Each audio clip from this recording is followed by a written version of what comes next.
Well, well, well. So, Troy Aikman today was on ESPN talking about the Dallas Cowboys.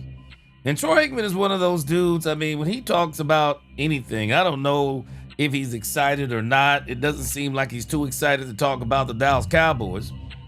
But at the same time, it don't seem like he's ever too excited to talk about anything. I mean, I guess he's pretty good on television, always good on television, but man, he doesn't seem too excited outside of talking on television. But nevertheless, he talked about the 2026 Cowboys, and I'm still trying to grasp what he was saying, but I think I get it. Then, also, Demarcus Lawrence is out there taking some subtle shots at the Dallas Cowboys again, as Dante Fowler has actually went and signed with the Seattle Seahawks, as if the Dallas Cowboys wanted Dante Fowler. And then, I'm gonna blow y'all's mind. Talking about this whole thing about strength of schedule, hardest path to the Super Bowl. Man, I'm gonna show y'all something about 1992 that is absolutely going to blow y'all's mind today. All this and more on Let's Talk Cowboys, where we talk facts. Yep. Y'all know what time it is. Let's go. Miss Matrix, yes, I got you. Yes. Me and my wife will be putting that all together here in the next couple of days, but I got you. Yes. Dallas Cowboy fans. Man, this hype train is real with the Dallas Cowboys. Let's go. Let's get it. Welcome, welcome, welcome, Cowboy fans and Cowboy haters alike. I'm the G, and I'm the host of Let's Talk Cowboys, where we talk facts. And as you come into this live stream, please hit that like button, share, subscribe, hit that notification bell so you know the next time we post another video or go live. And if you haven't become a channel member subscriber yet, what in the world are you waiting on? We have a lot of great content coming up this season. Now let's talk facts. All right, this is where we're gonna be today. Today, we're gonna listen to Troy Aikman on ESPN. Not the whole thing, just the Dallas Cowboys part. May listen to some of the Philadelphia Eagles part. Next, we're gonna talk about the toughest path to the Super Bowl. I got a graph over from Calshy Sports. We're gonna look at that, and then I'm gonna tie that into the Dallas Cowboys path this year and the 1992 path that the Cowboys took that shocked everybody. But I think you're gonna be shocked when I show you something about that 1992 path. Then we're gonna listen to somebody named Steve Fezzik talk about the Dallas Cowboys versus the Philadelphia Eagles on Thanksgiving. Not really sure who this is, but nevertheless, let's listen to it. Then we're gonna check out this story with Demarcus Lawrence. Not really a knockout punch towards the Cowboys, but more of a subtle jab. Demarcus Lawrence, he's feeling himself right now. He got a Super Bowl. I understand he's feeling himself. Then I'm gonna show you a couple of charts I pulled off X today. Very interesting. I forgot the guy's name, but you need to go follow him on X. Pulls up a lot of good facts and puts together a really good graph. And from those graphs, I'm gonna show you why the Dallas Cowboys absolutely needed Caleb Downs. And then we're gonna talk about from another graph he put together, I think it's him, why Terrence Steele and Tyler Guyton have really got to get it together. And if Terrence Steele and Tyler Guyton can get it going, the Dallas Cowboys are going to be unstoppable.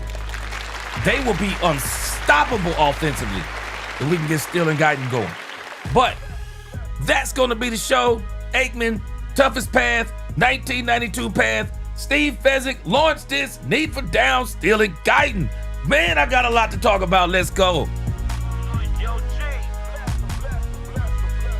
Let's get this roll call in so we can get this show started. Let's go. Dominic Pittman, the neighborhood skeptic. What is going on?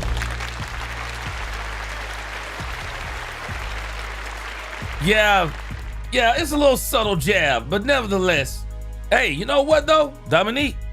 We should be a little bit concerned. For as much as he's taken a subtle jab, we got to prove him wrong, because he's proved us wrong so far. that he wasn't going to get a Super Bowl in Dallas. Got him one in Seattle. What up, Tony Neesmo? What is going on? What is going on, Mike Torres? Yeah, he's still talking. Got that Super Bowl, man. You can do a lot of talking. John Henry, what is going on? Mike Sedone, what is going on? Timothy Johnson, what is going on? Good to see you. Dak Owens, what up, Dak Owens? Bobby, what up, Bobby? Justin Durham, he said, shout out to the channel. Let's go. Yeah, Mike Torres, focus is the key this season. Let's go. Lynn from the 903. What up, Lynn? Texas boy B Mac, what's going on? What's up, Attention? What's up, Miss Matrix? Good to see you. Dak Owens said, welcome to Let's Talk Cowboys and We Talk Facts. Come in, hit the like button, and let your opinion be heard. Also, please keep the chat clean. Unlike I did yesterday, playing the wrong video with Tom Brady and Kevin Hart. Y'all forgive me. What is going on, 72 Chevelle, now known as The Undertaker X, the real estate vet? What is going on out of Las Vegas? What's going on, Richard Owens? Good to see you. 5 points of the star, what up? Carl Williams, what up? What's going on, Keith? Big Coop, what up? Bass is in the building. What up, Bass? Mike Torres, what up? Terry Tatum, you know what's the New Jack City money talking Bullcorn Run a Marathon. What is going on? Dale Stevenson, David Johnson from West Texas, what up? Mike said this. Man, I'm going to show you something on this schedule. Mike said this is crazy. What's going on, Mo Ski? What's going on? Good to see you. My brother Frank Lawrence, what's up, Frank? You are going to enjoy the segment today talking about this schedule, man. It's mind-blowing. What's going on? Chanel, the neighborhood statistician. What is up? JCT Slice, a.k.a. G, you're skipping comments. What's going on? JCT said, I'm glad that Troy held Josh and Lamar Jackson accountable. They got too many excuses that Dak doesn't get often. Shady McCoy hating again, but Shady, we still have 4. Yeah, what up, JC? Tate Slice. Eric Folk, what's up? Freddie Morales, Truco in the crib. Dak fan for life. Dolores Ennis. What is going on? Brian Worley is in here. What's up, Brian Worley? My brother, R.T. Holman. What is going on with you, my brother? How's it going over there in the Florida? What is going on? All right, man, let's get this show started.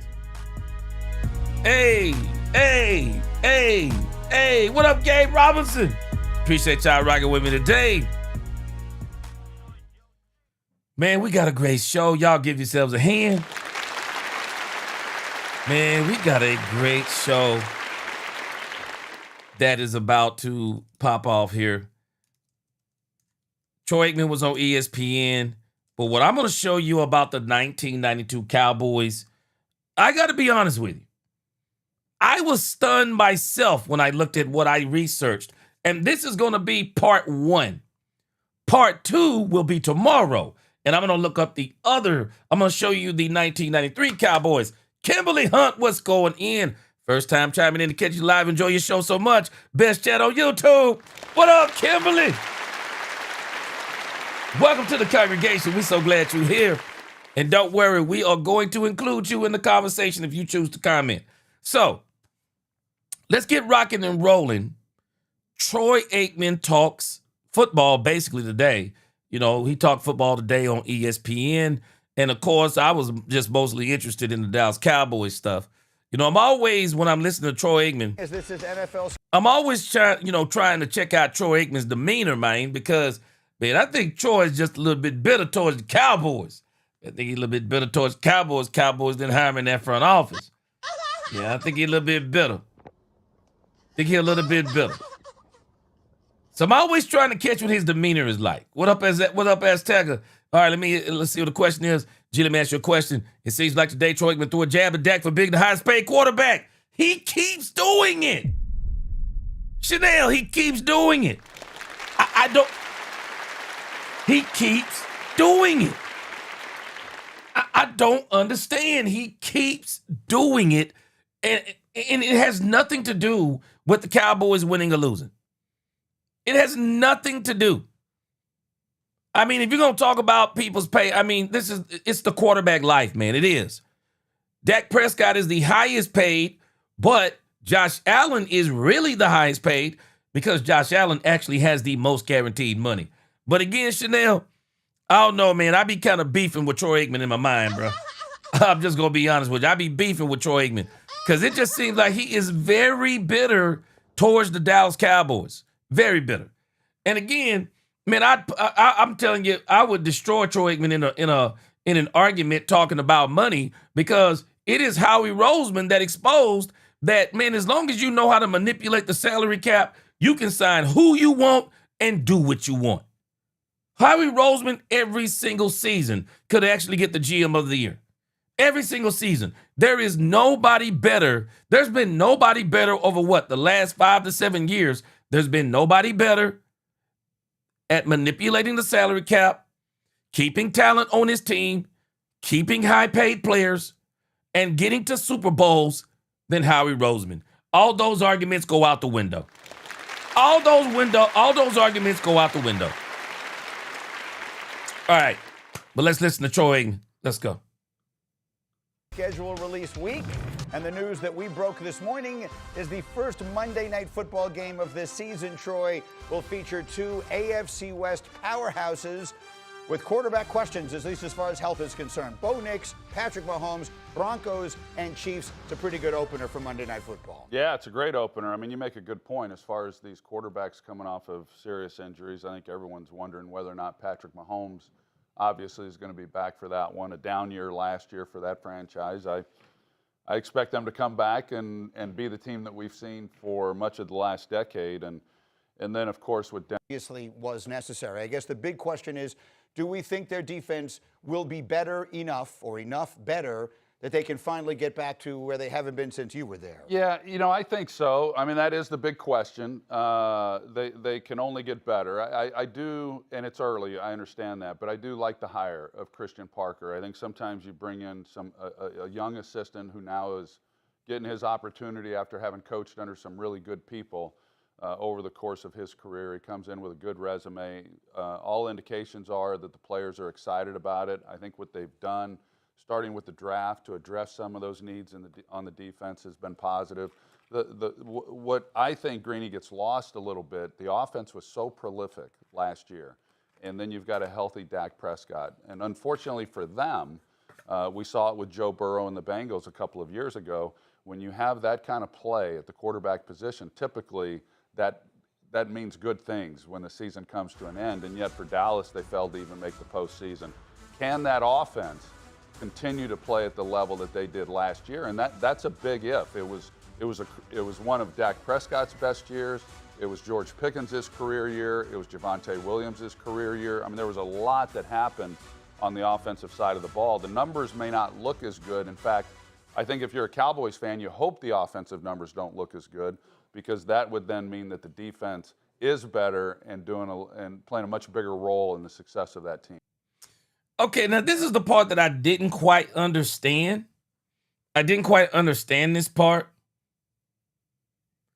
He said that if the Cowboys did not do as well offensively, that means the defense is doing their part?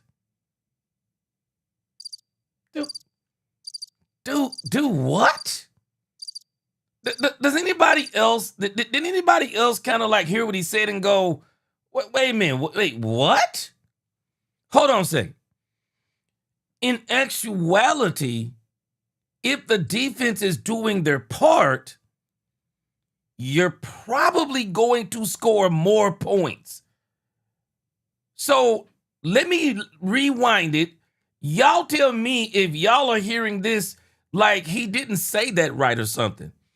Because if the defense is playing better, you're getting more opportunities with the football. The defense isn't stopping the offense from scoring points. Oh, okay, let me go back. Y'all tell me, maybe I'm hearing this wrong. This didn't sound right to me. I was trying to figure it out when I heard it the first time. I was like, what in the world did he just say? I think if you're a Cowboys fan, you hope the offensive numbers don't look as good, because that would... He said you hope the offensive numbers don't look as good. Do what? Then mean that the defense is better and and playing a much bigger role in the success of that team. Yeah, and you mentioned. Dude, what? That doesn't even make sense. I guess the only place it would make sense is if the defense is turning the ball over and scoring touchdowns. But even then, there's no way your defense is going to, every time they get a stop, get a touchdown, or every time they get a turnover, they're going to get a touchdown. It didn't make sense what he said there. In actuality, if your defense gets, let's just think about the Cowboys. If the Cowboys would have got 3 extra stops per game last year, the Dallas Cowboys are probably, what? I dare say 14-3, 15-2. If the Cowboys would have had a couple of extra drives against every team they played last season, I can't think of many games they wouldn't have won. I can't think of many games. What, maybe Chicago? Maybe Chicago. I mean, they were out of it pretty bad in Chicago. But I can't think of many games off the top of my head of where if the Cowboys had gotten 2 or 3 more stops where they wouldn't have beat teams. I think they beat the Minnesota Vikings if they would have got a couple of more drives. I think they beat the Detroit Lions if they would have got a couple of more drives. I didn't understand what he was talking about right here. If the defense steps up, you're going to get more touchdowns. There's no doubt about it. B. Dunk said as the defense steps up, the offense will be more efficient than last year. Won't have to be heroes, but they're going to score more points. I don't get the part where he says you hope the offense doesn't do as good as last year. If your defense plays better, they're going to be better than last year. They're going to be better than last year. They're going to get more. They're going to get more strikes. They're going to get more times to. I don't. GWC said, "No, you heard it right, G." Man, it don't even make sense, man. It don't even make sense. Well, Burleson, come on, man. You got to make it Google Gaga for me. That don't make sense. If your defense is playing better, then that means your offense that is so prolific gets more shots. It don't make sense to me. Somebody else got to tell me. Mike Torres said what he say. He said we just need the defense to play half decent. He don't know what he's saying. I don't get it. I didn't get it. I don't know I'm not saying it's a shot, Dominique. Explain it to me. What does he mean by if the defense plays better? He said that's not a shot at the Cowboys, G. That means Dallas wouldn't have to rely on the offense. But you're still going to have to rely on the offense because if the defense gets stops and the offense don't score points, you're actually going to score more points. If the Cowboys, Dominique, let me give you the logic here. If the Cowboys did what they did last year with almost 0 stops from the defense, then how much more will they do with more stops by the defense? No, you're getting more opportunities. You're getting more opportunities to score. That doesn't even make sense. It don't even make sense. It don't even make sense. If your defense gets more stops, you're getting more points. Oh, man, I don't know what's going on, Troy Aikman, man. I don't know what's going on with Troy Aikman. Troy Aikman, man, Troy Aikman is just, this dude has been tripping ever since he got hired by Miami. This dude is actually not happy being with Miami because I believe he feels like the Cowboys should have gave him that job. Come on, man. Troy is straight, man. Boy, Troy's straight tripping, man. Man, Troy's straight tripping. I'm going to leave it alone because I already know what this is. I'm laughing. Countryfield said the concussion's catching up with Troy. Man, this dude, Troy. Come on, Troy, man. Pickens, come on, man. The way that seems to be working out, and we haven't really heard from him yet. Right. But the way it appears, he signed the franchise tag. It looks like he's going to play and give it a prove-it year. And so, look, if that defense, the way I look at it, and I've made the same comparison to the Joe Burrow Bengals, if they can just become average on defense, they could be dangerous. Well, there's no question. And Greeny just made sense. they're going to be dangerous. Why would they be dangerous, Greeny? Because they're going to get more shots at the doggone ball, at the ball on offense. They're going to get a 2 to 3 more shots, maybe even 4 against some teams. I do think, as it relates to George Pickens, Yeah. he comes in, he knows he's in a contract year, he puts up a huge year. Now watch Troy. Troy don't even hit this, man. Troy don't even hit this from the positive side. Troy hits this from the let's wait and see side of let's see how he comes into camp. Man, come on, Troy. What is going on? And I know that all players would feel this way. They would then expect to be rewarded for that. And it's a letdown then when you get the franchise tag. So I would have to believe that George is less than thrilled about that he wanted a long-term contract. That also, Stephen Jones comes out and says that they are not going to sign him to a long-term contract. So what does that do for his frame of mind as far as him going into this season? Time will tell, but if he can go out and have the year that he had last year, along with CD, and keep him healthier than what he was, they won't need a lot out of that defense, and I would expect that for those that are optimistic. Wait, man, come on, Troy, man. Wait, hold on a second, Troy. Y'all got to forgive me. This is actually my first time hearing this all the way through. Hold on a second, Troy. I gotta back up for a second. Troy says we're going to see, and I guess he is right on that, we're going to see. But it really doesn't make sense for George Pickens to sign that tag early if there's going to be some drama. And George knows full well George can't have a hiccup right now. George cannot afford a hiccup. And I believe George Pickens knows this. He cannot afford a hiccup. George Pickens is going to be great. I don't really understand where he is on this, because he just immediately just goes to the negative side of this. Yeah, you expect to get paid. I just wonder how would he feel about this if he didn't have just a little bit of bitterness. A little bit of bitterness. But then he says, now catch this. And if the offense is as good as it was, the defense won't have to do as much? Wait a minute, now which one is it? If the defense does its job, then the offense won't be as good. But if the offense is as good or better, the defense won't have to do as much? Do what? Man, this dude, Troy, man. Come on, Troy, man. Troy, come on. Troy, come on, man. What are you talking about? Troy is talking like all over the place. I'm telling y'all, I do not think Troy is happy. I don't think Troy is happy with this whole situation with the Cowboys. I just don't.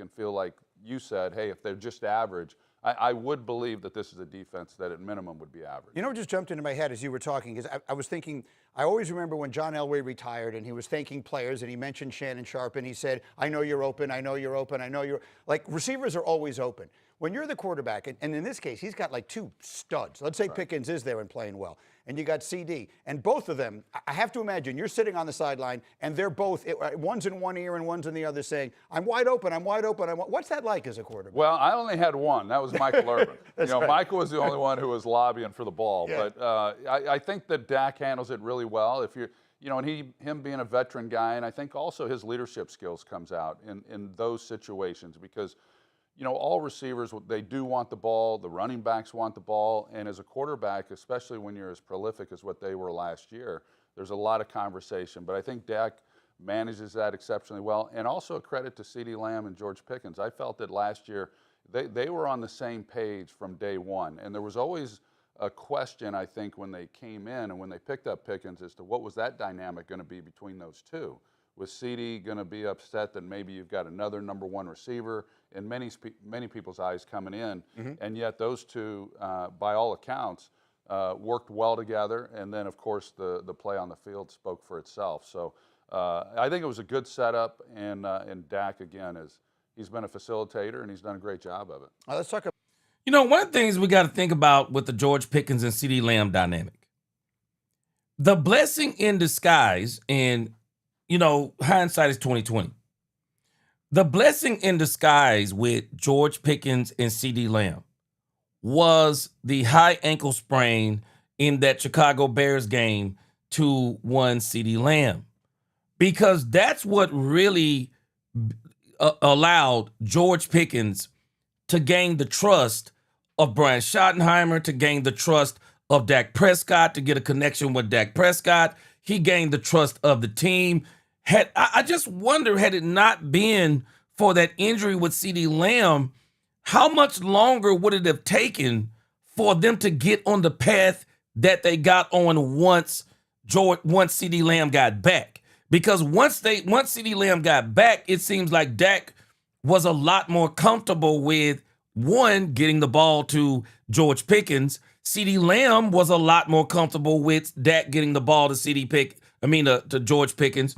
Schottenheimer was more comfortable calling more plays to George Pickens, even though he got exposed because he just kept doing the slant play with George Pickens all day long. And then we found where the Minnesota Vikings jumped it, the Detroit Lions jumped it, and so we kind of had like a 2-game slide. But other than that, I just wonder, had that injury not happened, would they have gotten on the same page like they did? So it was a blessing in disguise, especially going into this season. And so this is why I believe that Dak, CeeDee Lamb, George Pickens, they're all going to work more together as a dynamic duo or a trio. And now you got to throw Ryan Flanoy in there. Also, man, Ferg better step it up, because I believe that Dak Prescott, if given the opportunity, Dak Prescott's going to turn Michael Trigg into a star in this league.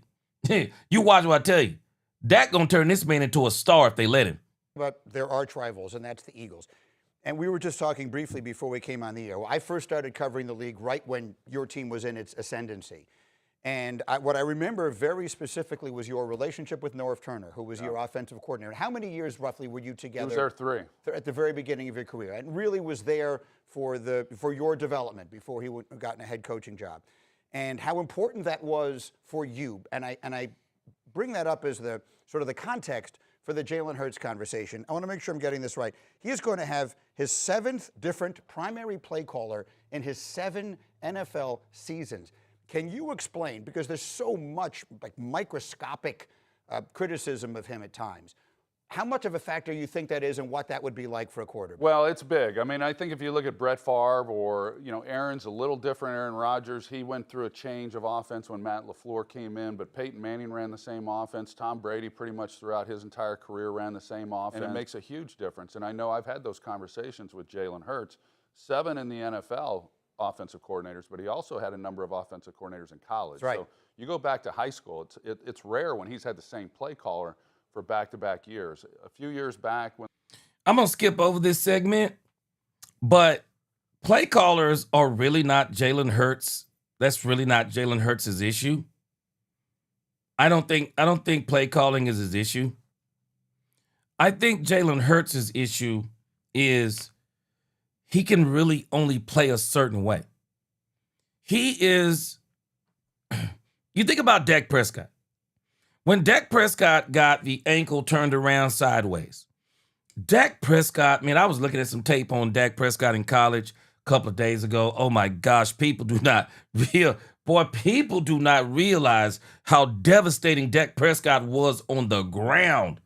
Dak was crazy on the ground over there at Mississippi State. Oh, he's crazy. Dak, man, and even when he came in the league, man, Dak was starting to get a little reputation in the league too. Because people were saying that Dak was like hard to bring down for cornerbacks and safeties who were light in the pocket. And so before Dak got that foot turned around, man, Dak was a force of nature running the ball. But when Dak got that foot turned around, Dak did something that very few do. Dak turned himself into a prolific passer. Dak Prescott turned himself into a passer with years of work. And over the last few years, we've seen that culmination of Dak Prescott evolving from a running quarterback to a pocket passing quarterback who can still scramble, get outside of the pocket, and make some runs here and there like he did last year. But for the most part, man, Dak Prescott is great. Dak Prescott is turned himself into a great passer. Really did.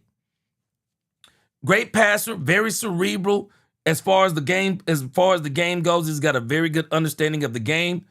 The problem with Jalen Hurts is simple. He's really more one-dimensional. He's a running quarterback. And it is so easy to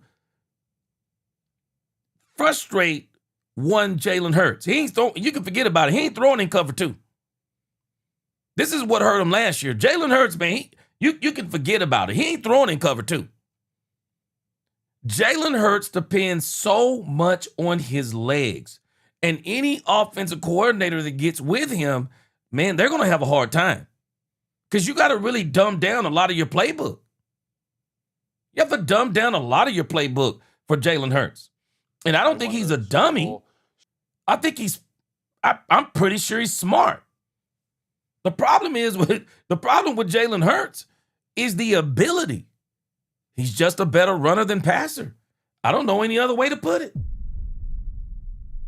I don't know any other way to put it on Jalen Hurts. And so I don't think his issue is multiple offensive coordinators. I think his issue is multiple offensive coordinators trying to find somebody that can actually fit what he does. I think Kellen Moore, and I'm going to tell you right now, man, Kellen Moore basically had to trash his whole playbook, man. Shoot. Man, Kellen Moore basically had to trash his whole playbook for Jalen Hurts. He had to trash his whole playbook, but thankfully, Saquon Barkley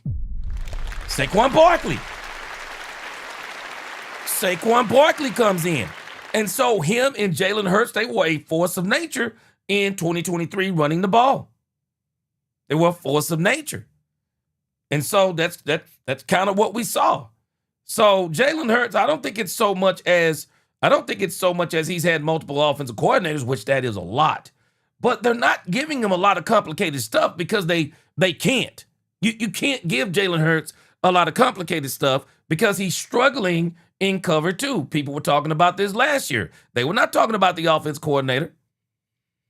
You think about even when Kellen Moore was there. I mean, Sirianni basically, I believe Sirianni had a conversation with him. You do know this isn't Dak Prescott, don't you? You do know this isn't Dak Prescott. You need plays that fit Jalen Hurts, and this is what they keep doing. So we're going to see how it turns out this year. But I think we're going to have another year where the Philadelphia Eagles are just not going to be as good, especially talking about losing A.J. Brown. Giants, I happened to run into John Harbaugh over the weekend, and he seems very, very excited and optimistic. Sometimes after a really long time for a guy like him, getting a new chance, new opportunity, sort of new life, young team. I thought they had a very good draft, but at the end of the day, it's going to be about that quarterback. Yeah. What did you see from him in his first year? Well, what do you think? I like him a lot. I go back. I bet you do, Troy. With Jackson. I tried recruiting him to UCLA. Okay. And in fact, I've lost a few quarterbacks that I've tried to recruit to UCLA that have gone elsewhere. He signed with USC and then, of course, Ole Miss. So I've been following him. Comes from a wonderful family, competitor. I think he's the right kind of guy. He's wired the right way to be playing in New York.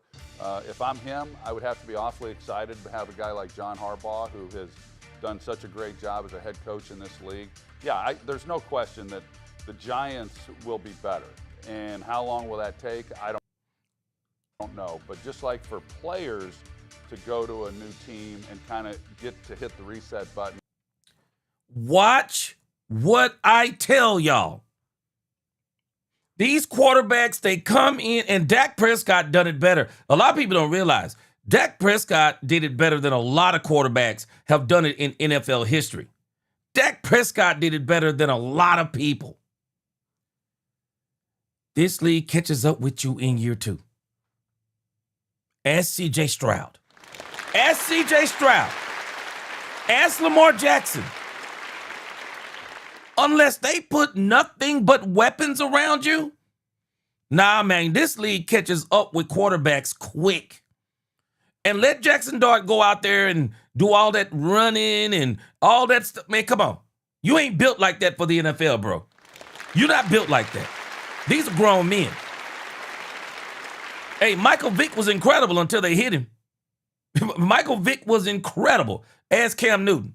Cam Newton ain't in this league no more. He ain't nowhere close to Cam. Now, unless they teach Jackson Dart how to not be reckless, watch what I tell you. Same thing I told everybody about Jaden Daniels. If Dan Quinn continues to use Jaden Daniels the way that he is, he won't be in this league 7 years.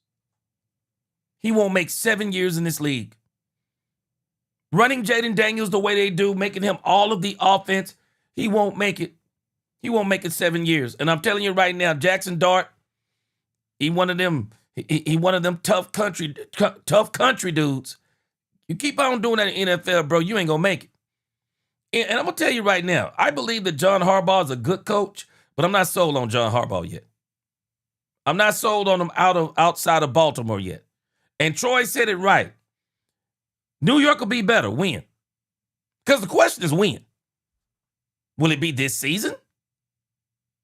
I'm not sure the New York Giants are going to be better this season. People got to realize something.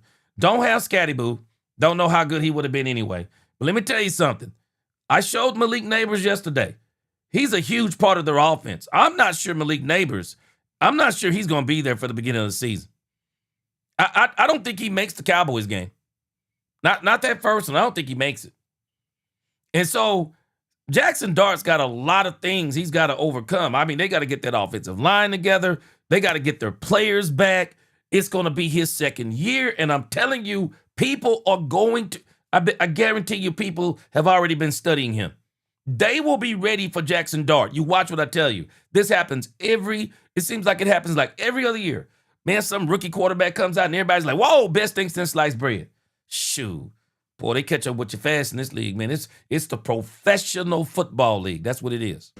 The same holds true for coaches, and I could see where John would be excited about the opportunity to be coaching one of the real flagship stations of the NFL. Yeah, here's the only thing that would concern me about Jackson Dart, and that is, I remember I covered Jim McMahon when he was in Chicago, and when he was healthy, he was spectacular. People don't realize just how good McMahon was. Right. The problem is he was always hurt, because they used to say he has a linebacker's mentality. Yeah. And they said it at the time right like there. That was a good thing, and it turns out maybe it wasn't such a good thing. So if he were to come to you now and say, hey, Troy, you know, all these hits I'm taking, everyone's telling me I need to be more careful, like what would you say to him? Well, we had that talk. We were covering them in a game against the New England Patriots in December after he had come off a couple of his injuries, the head injuries. It was well documented and shown, and we had that discussion about him protecting himself. Nah, bro. The first 5 plays, he just got absolutely blown up on the sidelines. He didn't get out of bounds. So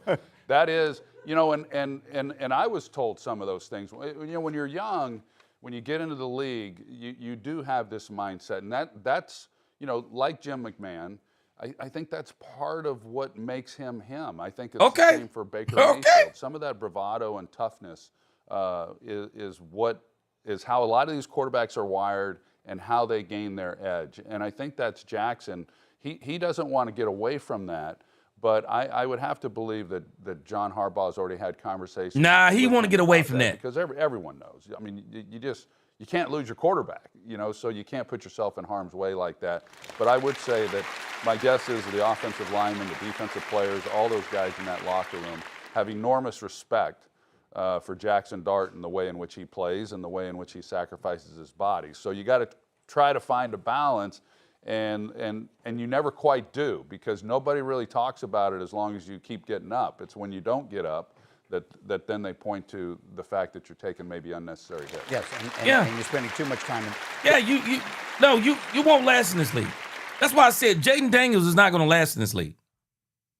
Unless they change the way Jaden Daniels is doing things, he's not going to last. Let me go to something Big Rumbowski's saying. I'm not off on Hurts. I think we're actually saying the same thing. You said you're off on Hurts. Middlecoff, former Philadelphia scout, had talked about this and still has Philadelphia contacts. Hurts doesn't want to run anymore. He wants to be Brady Manning, etc. No, I think we're saying the same thing in a different way. It doesn't matter what Jalen Hurts wants to be. He can't be that. Jalen Hurts can't be that. At least at this point in his career. Because he hadn't shown it, Rombowski. Because think about it. Kellen Moore had to throw his playbook in the trash. Last year, I don't know who that offense coordinator was last year, but they were destroying Jalen Hurts. Why? What was the big talk about Jalen Hurts last year? Couldn't read cover 2. Was not willing to make the tight window throws like Dak Prescott. And I'm going to tell you right now, Rombowski, sometimes you got to recognize what you are. And if you don't want to be what you are, man, you better get your butt in that offseason, get you some coaches, and you better work with them. Because RG3 made the same mistake. Anybody remember Robert Griffin III? Remember when Robert Griffin III was making these same kinds of don't want to be a running quarterback no more. Well, okay. Okay, RG3, you don't want to be a running quarterback no more. Well, then you're going to have to work on being a pocket passer. On your own time, get your coaches, work on being a pocket passer. You got to work on that. And you also got to learn how to slide and do those things. RG3 is the very thing that took out RG3. It's the same thing that took out RG3. Sometimes you just got to understand what you are. Now, if you think you're good enough to evolve, then don't tell us. Show us. Dak didn't tell anybody. He just showed everybody. Dak became one of the best passers in the league. He worked hard on it. Dak was not a natural passer of the football. Dak was more of a run and gun quarterback. And that injury, hindsight is 2020, it blessed his life because it made him work harder because he lost that ability to do what he was doing before that injury. Turn him into a pocket passer. Miss Matrix, JD52. Who is JD5? All right, let me read some super chats here, man. Appreciate these super chats. But yeah, I get what you're saying for sure, Ronbowski. Yeah, Frank Lawrence said Troy CTE kicking in again, concussion record holder. Man, they beat Troy to death in his last few years. Beat him up. Chong said, I think he means that they would run the ball more because they have the lead or not playing from behind. Okay. I could see that part, but he definitely didn't allude to it. Less pass stats, but not not necessarily points. Yeah. I see what you're saying, but I don't even think that's going to make sense either. Because you're still going to go to the air. I don't care how much the Cowboys run the ball. They're going to the air. You're not going to go to the air having CeeDee Lamb, George Pickens, and I'm just going to start throwing Michael Trigg in there. Michael Trigg, Ryan Flanoy. There is no way that you don't go to the air when you have those types of wide receivers, because even if you're going to get more shots, you're just going to score more points. You're just going to score more points. You probably should score 30 points more consistently if your defense is actually good. Yeah, you should score 30 points more consistently. Frank Lawrence said, I gave Troy Aikman the benefit of the doubt. He has a long history of hypercriticism of Dallas Cowboys. He is salty. I have no admiration or empathy for Troy. Yeah, Troy's a little bit hurt. I understand it. He's a little bit hurt. He's a little bit hurt that the Cowboys didn't call him. I understand. Scotty Bo is coming back. I don't think he'll be there for the first game either, Miss Matrix, but we're going to see. Got that Achilles. Man, that's 70s fan shows, sophomore slump. Yeah, a lot of people get it. Sebastian said, I like Jackson Dart to the Giants because Lane Kiffin, no BS, hard tough, has an edge, not your friend. Jackson Dart will not fold under pressure. Yeah, he going to learn something, though. He might not fold under pressure, but everybody fold under them hits, man. Shoot, this is the professional football league. You don't want to be, you don't even want to be taking hits from cornerbacks in this league if you're not careful. Oh, yeah, okay, yeah, I was talking about Jaden Daniels. Okay, I got you, Mason Matrix. Yeah, I've been saying it. I said it last year. Jaden Daniels won't last 7 years. They better get this man. Dan Quinn runs that man way too much. Dan Quinn runs Jaden Daniels way too much. Hey, it's year 3. If you want to start migrating a quarterback from being a running quarterback to a passing quarterback, it probably needs to be around year 3. Man, hey, Jalen Hurts is getting pretty late in the game. I mean, what is it now? 7 seasons? It's pretty late in the game to be trying to switch up and be that passer. I mean, you can do it. And I think Jalen Hurts could probably do it. He seems to be very smart. This isn't a thing with Jalen Hurts that he's dumb. I think Jalen Hurts is very smart. I think the thing that you're dealing with Jalen Hurts is more ability than anything. I mean, he just gets a little shell-shocked. He does not want to throw in that cover 2. You know, because that cover 2, a lot of teams started going to that to beat these quarterbacks like Patrick Mahomes and beat these quarterbacks like Dak Prescott. And if you're not them and willing to throw in those tight windows, you are going to suffer in that cover 2. You're just going to suffer in it. All right. So let's get to this next part. I was thinking about Frank Lawrence when I was putting this together because Frank Lawrence has always talked about the path that the Cowboys took in 1992. This is going to be part 1. I'm going to do part 2 tomorrow, and I'm going to do 1993. Make sure, too, y'all hit that like button. 242 people, Bad said, and only 77 likes. Let's go. Let's get those like buttons up. See if we can get them likes to 200. Let's go. So I want to show you something that is absolutely insane, y'all. So this Calshy guy, he's been putting up I don't know. This is my first time seeing him, but it is obvious that he has been on X for a while. Calshy or either Calshy football, I believe it is.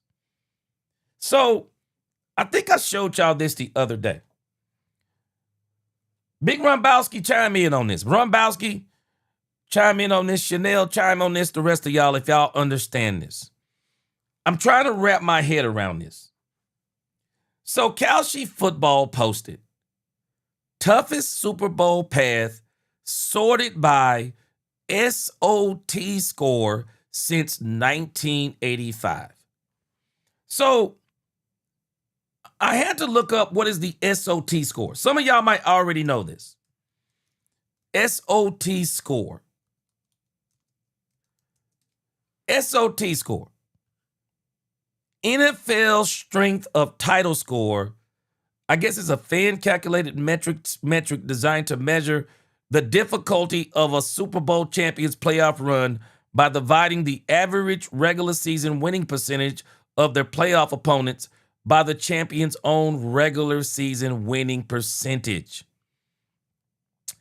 And so this formula is still kind of kooky to me. Let me show it to you. It's still kind of kooky to me. It says highest, toughest pass. The 2011 Giants are often cited as having one of the highest, toughest SOT scores, followed by the 2007 Giants at 1.28 and 2012 Baltimore Ravens. Lowest path is the 1985 Bears, 0.71. Recent examples, Seattle Seahawks had one of the toughest modern-day paths with a 1.10, while the Chiefs, 2023 Chiefs, had a 1.07. This metric is a fan-developed analytical tool to compare championship paths, is not an official NFL statistic. So I got to wrap my head around it. It's basically like they're saying, I guess they're kind of looking at the record of the playoff team and then looking at the record of the team in the regular season, you know, against the record, I guess the teams they have to play in the playoffs in the Super Bowl. I mean, boy. I'm wrapping my head around this like algebra. But I think I get what they're saying, you know, based on the amount of wins and then who they play in the playoffs, who they play in the Super Bowl. So they're saying that these teams had the hardest path. So as I'm looking at this list, and the Dallas Cowboys are on here 2 times. The Dallas Cowboys are on here 2 times. So remember, they look at the teams regular season schedule, they look at the playoff record and the Super Bowl record, and then they determine hardest path to the Super Bowl. So the Seattle Seahawks have hit a 1.10. They are number 9 based on this metric. Then I looked at the Dallas Cowboys, and this is what got my spidey senses tingling. So the Dallas Cowboys, the 1992 Cowboys. The 1992 Cowboys are actually number 18 on the list. And then the 1993 Cowboys are actually number 30 on the list. And so I started looking at this and I'm like, okay, wait a minute. So we're saying that the Dallas Cowboys, based on this metric created by fans, they had one of the hardest paths to the Super Bowl since 1985. I'm about to show you something that is absolutely crazy. Well, Derek Jones, they've been to the Super Bowl 3 times, but obviously the 1995 Super Bowl season, they didn't count that as a hard path to the Super Bowl. So the two that they're counting as a hard path to the Super Bowl is 1992, 1993. I'm about to show y'all something that blew my mind when I started looking at this. Because I remember as we started looking at the schedule, and this is going to bring us back to the schedule.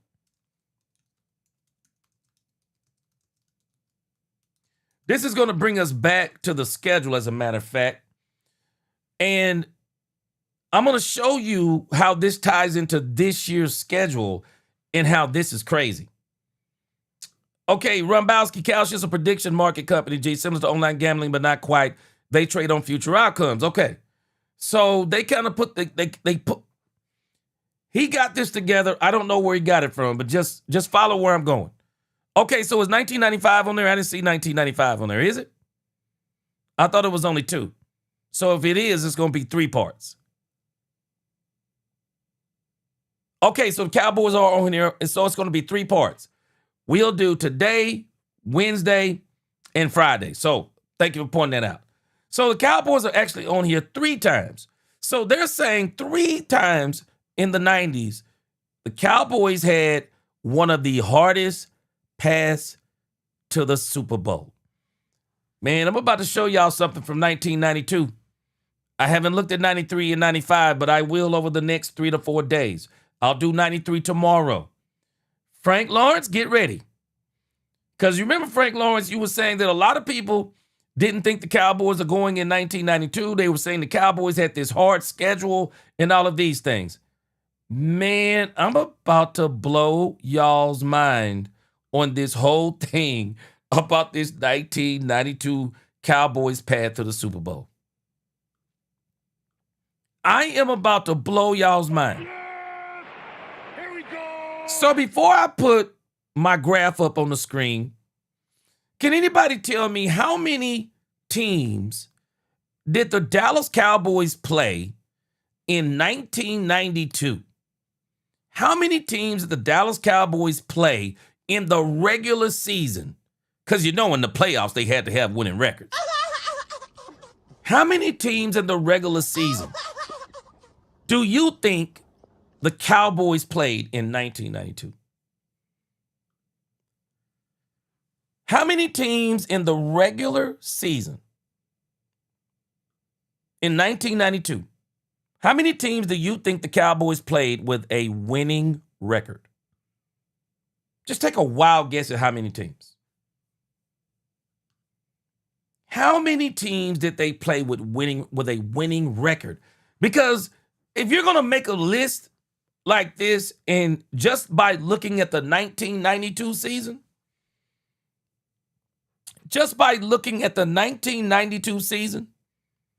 this formula is flawed. Okay, Lynn said 7, regular season. Headhunter said 7, regular season. Sadness Fan Show said 6.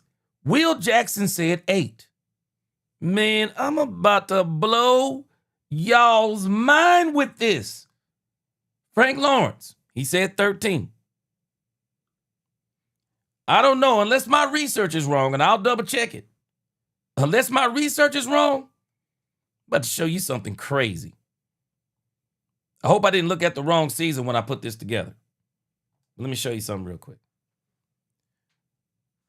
1992 Super Bowl season, Dallas Cowboys. 1992 Super Bowl season. Undertaker said 10. Hallelujah said, I'm going to go with 11. Unless I'm looking at the wrong thing. First game of the season, the Dallas Cowboys played the Washington Redskins at that time. The Washington Redskins, they beat them 23-10. The Washington Redskins finished the season 9-7. They played the New York Giants. And let me tell you something, how crazy this schedule is.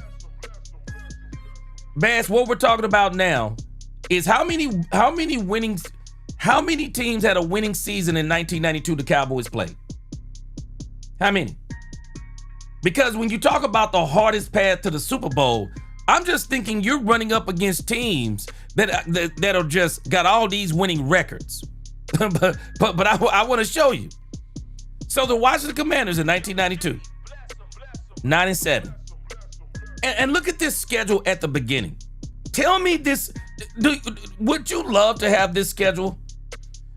In 1992, the Arizona Cardinals were a part of the NFC East.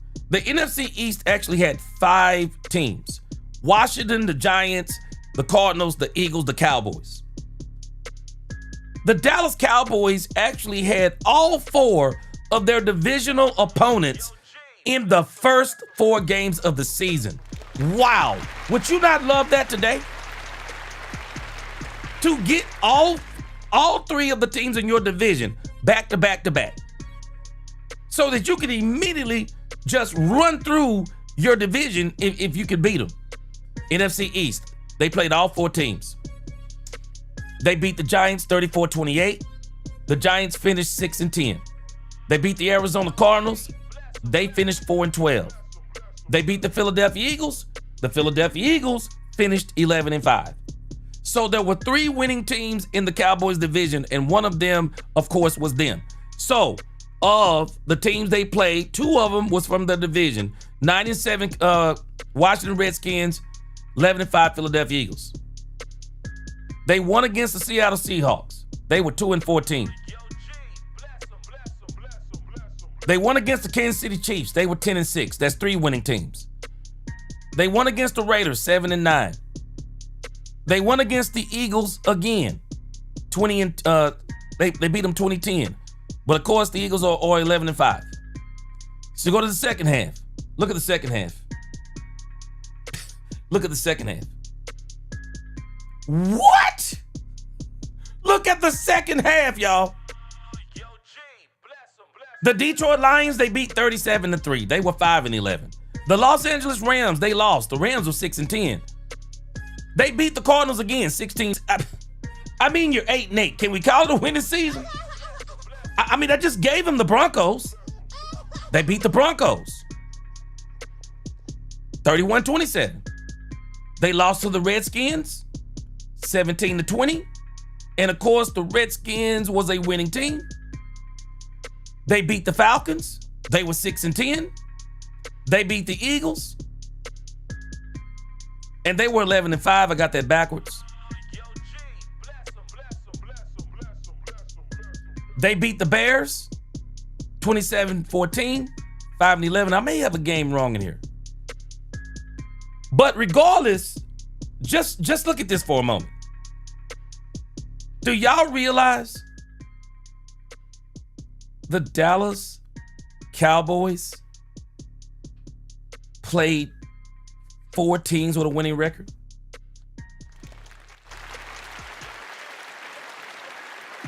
Let me go back and look at something. I may have got one team wrong. Let me see. But even if I got a team wrong in there, do you realize the Cowboys? And I think a lot of people thought the 1992 schedule was going to be hard. But if you look at what I've just presented to you, The Dallas Cowboys 1992 schedule actually wasn't hard. They only played 4 teams with a winning record. Let me go back. Hold on. Let me look. Let me make sure. And what I really want to see is that team. I think I got a team in here on another team in here on accident. Okay, so I got.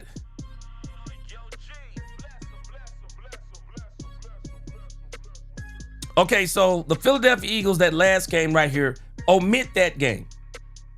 Omit that because actually it's the Bears. And the Bears were 5-11. The Bears were 5-11. Yeah. So omit the last game that I got with the Eagles. The Dallas Cowboys played 3 teams with a winning record. 3 teams in the regular season. When you think about that, that is insane, unless I got this wrong. And I'll go back and double check it tonight. Let me make sure. I might have missed a team in here. Let me see. So I got 7 games there.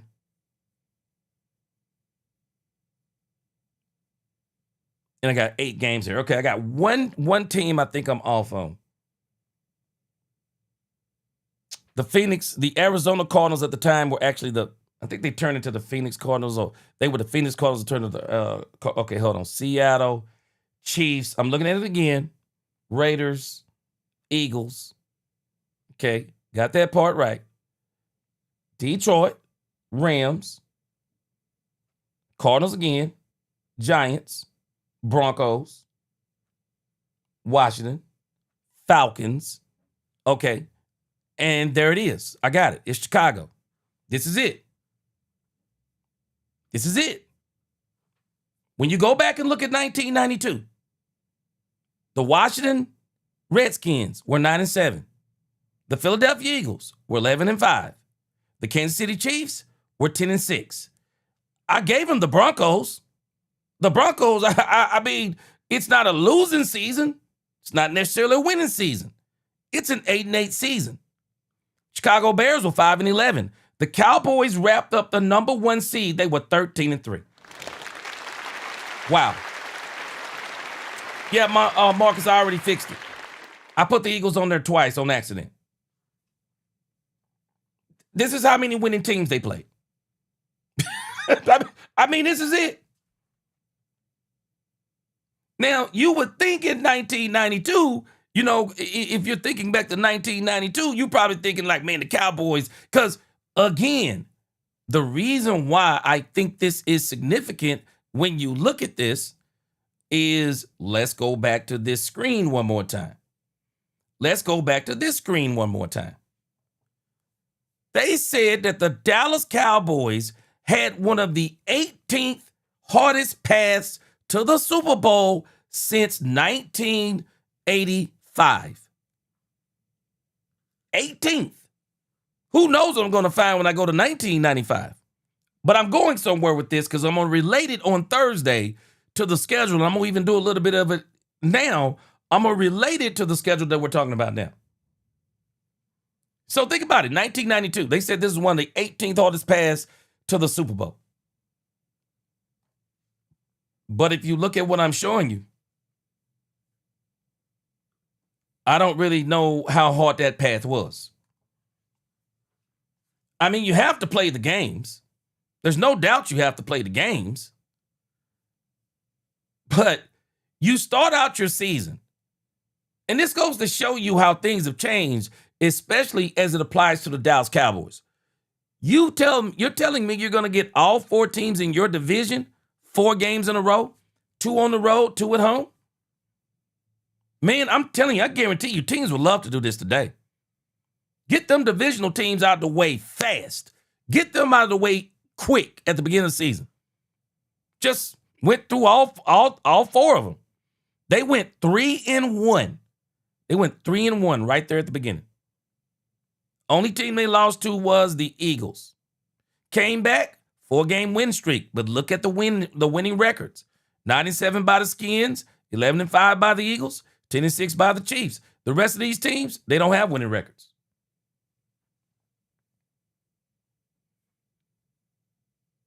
That was 1992. I'm about to show you that in just a second, Sebastian. So there it is. They only played 3 winning teams. And I guess the other one, the Broncos, if you want to give it to them, this is it. And because the Dallas Cowboys, and I want to go back, look at the scores. 23-10, 34-28, 31-20. Eagles beat them.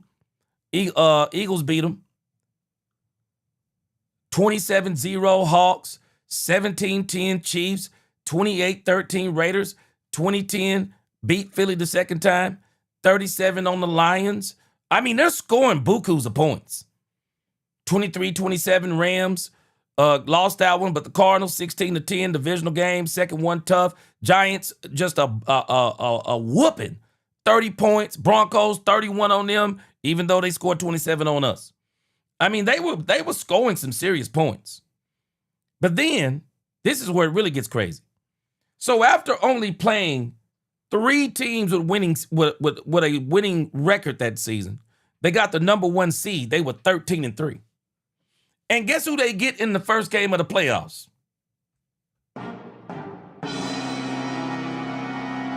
The Philadelphia Eagles. Mollywopped them. Mollywopped the Eagles. Of course they did. Mollywopped them. The Eagles were not on the Cowboys' level. And what a lot of people don't realize, the only team that was on their level was the 49ers. And they beat the 49ers 30-20. And as a matter of fact, I'm wondering if they got the number 1 seed. Let me see here. I'm wondering if they got the number 1 seed. So, no, they got the number 2 seed because back in the day, the 1 and the 2 got the bye week. So that's how they got the bye week. The 1 and the 2 used to get the bye week. So the 49ers got the bye week. The Cowboys got the bye week. So they mollywopped the Eagles, went to San Francisco. Now, that was a tough game.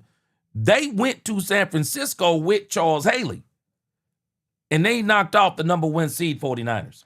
A lot of people didn't think the Cowboys were going to beat the 49ers. A lot of people didn't think they were going to beat the 49ers. So in the grand scheme of things, in the 1992 season, the toughest game on the schedule was the NFC Championship game with the 49ers. Would you not love for the Cowboys to experience it?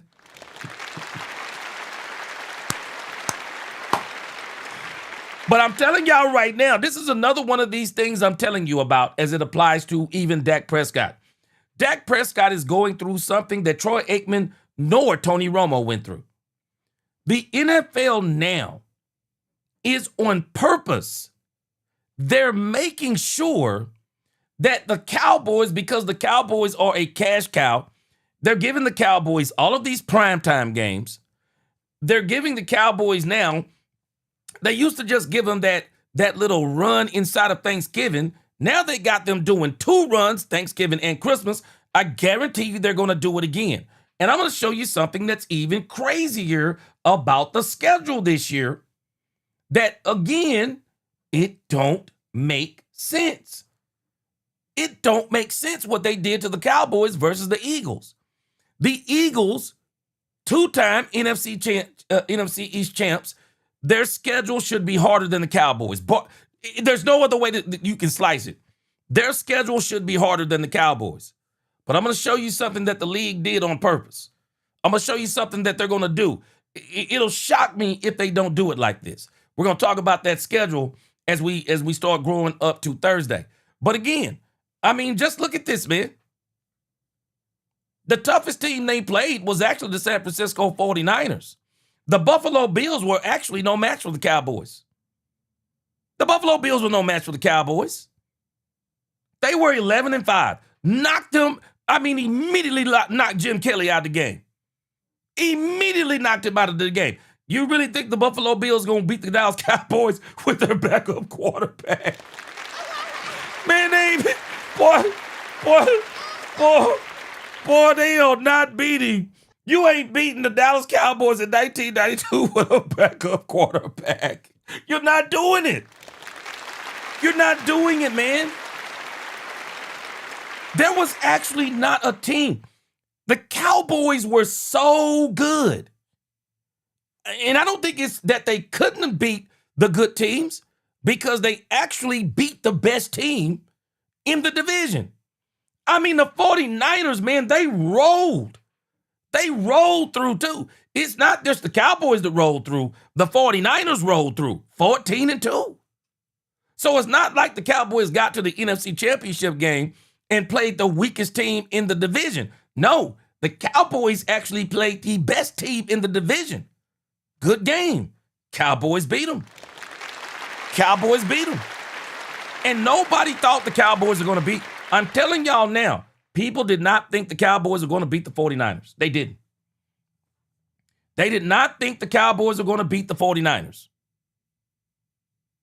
They beat the 49ers. And then, of course, like I said, the Philadelphia Eagles thing, that wasn't even be a discussion. The reality is the Cowboys were better than the Bills. They were just better. They really were. They were just better. And so I want to show you something as we keep talking about this path to the playoffs. I mean, to the Super Bowl coming up this year. So I want you to see something that the league has done to the Dallas Cowboys. That is absolutely criminal. It's absolutely criminal what they're doing to the Cowboys now. They want the Cowboys to have these. It seems to me they want the Cowboys to have some of the hardest games in some of the hardest games in the division. So I want you to see this crazy nonsense. Look at this. This is crazy when you think about it in the grand scheme of things. Look how crazy this is.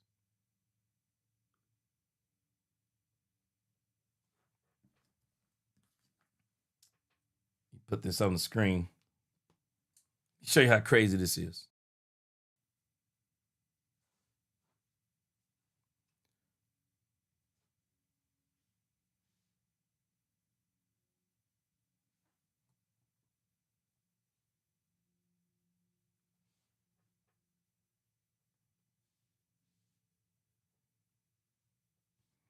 Let me show you how crazy this is, guys.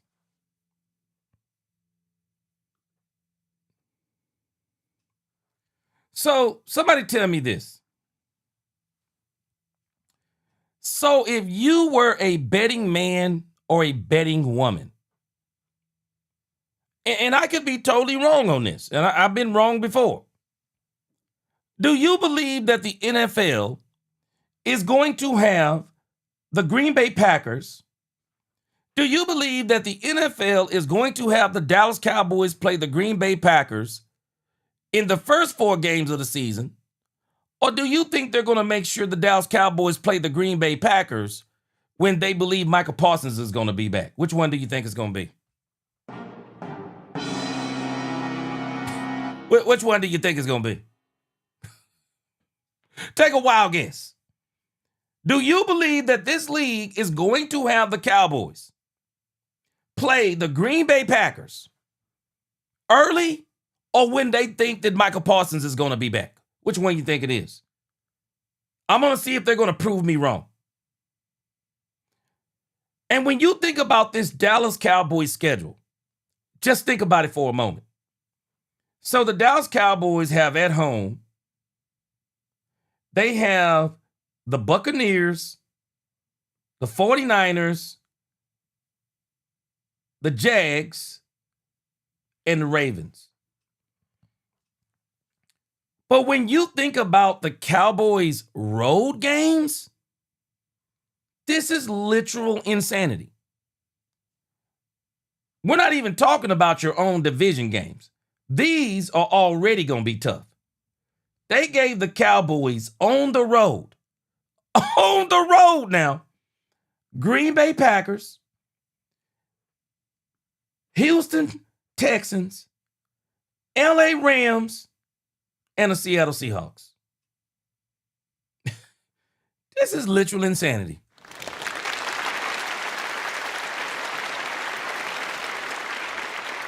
Who does this to the team that went 7-9-1? Who does this to that team rather than doing this to the Philadelphia Eagles? The teams that are the hardest, Philly gets them at home, we get them on the road. Make that make sense. This league makes a point now to make sure the Cowboys get put in a lot of make or break games, if y'all hadn't noticed. It's like they do this by design to the Dallas Cowboys. Make or break games on purpose. Now, I do think where we are going to probably get a break, I don't think the Jacksonville Jaguars are going to be as tough as everybody thinks they're going to be. I think there's a chance that the Baltimore Ravens are not going to be as good as everybody think they're going to be. I got a feeling that the Green Bay Packers are going to take a step backwards. I think the Seattle Seahawks are going to take a step backwards. And then we're going to see what these other teams look like. But in the grand scheme of things, they put the Cowboys, man, I'm telling you by design, they put the Cowboys in all of these just these games where their back is against the wall like the entire time. It is mind-blowing to me. And again, you got to think, if they do to the Cowboys what they did before, we already know that the Philadelphia Eagle game is going to be on Thanksgiving. So that means that the Dallas Cowboys will play 3 games somewhere in there within about 17 days. And if they do the same thing they did on Christmas, the Cowboys are going to turn right back around after getting a break. And they're going to play 3 games again in 17 days. Because if they play on Christmas, they'll probably play on that Sunday, and then Christmas, or whatever day it's on, they're going to do it again. Because they are always trying to put the Dallas Cowboys not only in make or break situations, but putting them in 6 prime time slots. Over and over and over. And I'm saying all that to say this. If the Dallas Cowboys pull this off,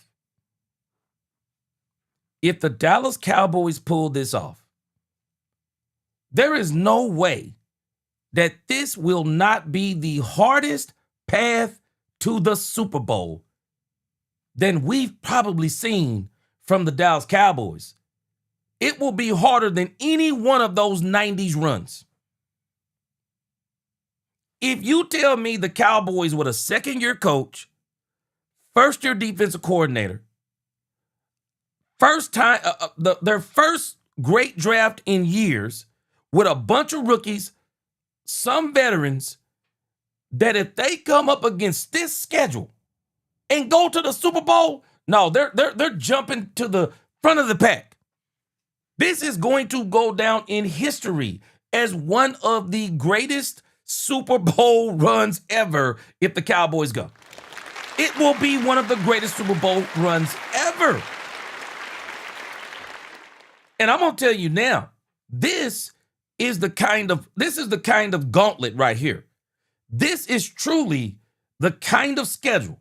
We don't know the order yet. But when you just look at the teams, family,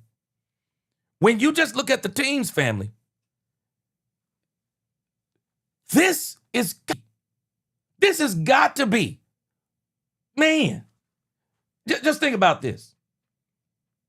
Without even seeing the schedule, I'm just going to go out on a limb.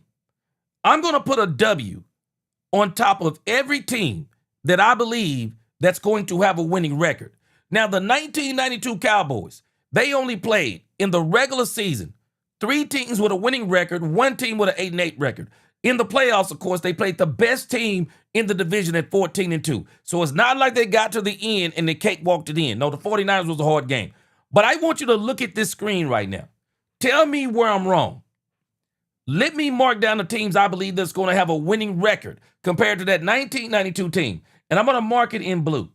I'm going to mark over the team. At least that's what I plan on doing. If I can get my pen to work. Hold on. I'm telling us, this is going to be, This is going down in history, Cowboys fans. This is going to go down in history as one of the greatest Super Bowl runs ever. Washington Commanders, winning season. Philadelphia Eagles, winning season. Tampa Bay Buccaneers, winning season. San Francisco 49ers, winning season. Jacksonville Jaguars, winning season. Baltimore Ravens, winning season. Green Bay Packers, winning season. Seattle Seahawks, winning season. LA Rams, winning season. Houston Texans, winning season. Absolutely. Absolutely. 1, 2, 3, 4, 5, 6, 7, 8, 9, 10. 10 teams. The Dallas Cowboys are going to have to run through 10. Count it. They are going to have to run through 10 teams with winning records. Unless something cataclysmic happens to one of those teams' players. They're going to have to run. They're going to have to run. They got to run the gauntlet, y'all. Let me tell you something. If they run through and get to the Super Bowl and win, I've said it before and I'm going to say it again. Dak Prescott will be first ballot Hall of Famer because everybody will remember this season. They will remember the Cowboys with a second-year coach, first-year defensive coordinator, whole bunch of rookies. Dak Prescott in his 11th season. They're going to remember this schedule. They're going to remember that schedule, man. This schedule is insanity. And somebody said the Colts, I got a question mark by them because we don't know what Daniel Jones is going to look like coming off that Achilles. But these teams right here, no. Commanders, I don't care if it's 9-8. I believe they're going to have a winning record. Philly, probably win double-digit games, probably 10 games. Tampa Bay Buccaneers, probably 9 to 10 games. 49ers, call it what you want to. They'll be anywhere between 11 and 14. Baltimore Ravens, maybe 9 wins. Jaguars, maybe 9 wins. Green Bay, 9 to 11 wins. Seahawks, probably 9 to 11 wins. Rams, anywhere from 11 to 14 wins. Texans, book it. Book it. Texans will be anywhere from 11 to 14 wins with that doggone defense. Ants can't get sugar out of the Houston Texans stadium. Ants can't get sugar out of their man. Them dudes built different in Houston with that defense. The only thing that'll slow them down will be C.J. Stroud throwing the ball to the other team. Only thing gonna slow them down. The Cowboys will have to run through a minimum. And if I'm wrong, guys, think about this. Let's just say, no, G, you may be wrong by 3 victories. You may be wrong by 3 teams. You're still talking about 7 teams. You're still talking about 7 teams. 7 teams, not including how they do the schedule. Because I got a strange feeling. Green Bay Packers, they'll play them in the cold. I'm hoping I'm wrong. I hope we play the Cardinals in game 4. I don't know about y'all. Man, I hope we get the Green Bay Packers in game 4. Because if we get the Green Bay Packers anywhere back there in November and December, it's going to be cold. It'll be cold, and Michael Parsons will be back. It'll be cold, and Michael Parsons will be back. We'll see what it look like. The Baltimore Ravens game, that's not even a home game. You really only got 8 home games. You got 8 home games, 8 away games. I got a strange feeling this is what the league is going to start doing.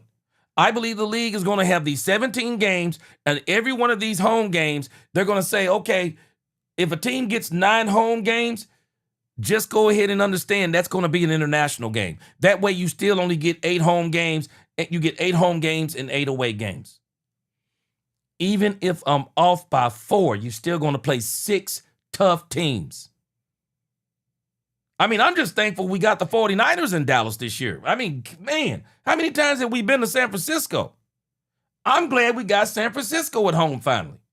San Francisco at home. Baltimore Ravens. I wish we had them in Baltimore. In Dallas, because we haven't done so well. We haven't done so well against these doggone Baltimore Ravens. So, man, when you start talking about this path to the Super Bowl, oh gosh, man, this 2026 Cowboys team, shoot, they about to tell all these teams, man, they about to tell all these teams, y'all ain't seen nothing, bruh. Y'all ain't seen nothing. They about to tell all these teams, shoot, y'all ain't seen nothing. The Dallas Cowboys are going to catapult to the top of this list. They will catapult to the top of this list. Now, the only way they probably wouldn't catapult to the top of the list if you use that formula of the amount of games they win in the regular season, it all depends on how many games the Cowboys win in the regular season. But when you got a schedule like that, man, let me tell you something. You get 11 wins, man, you done played your butt off. Bass said 11-6. I mean, man, you go through this schedule and come out 11-6. Everybody in the playoffs better watch out. Everybody in the playoffs better watch out. Because if you run through this list of teams, I'm so excited to see the order of these on Thursday.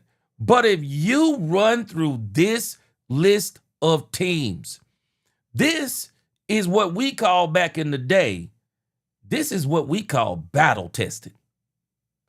You're battle tested. I'm telling you now. You're battle tested.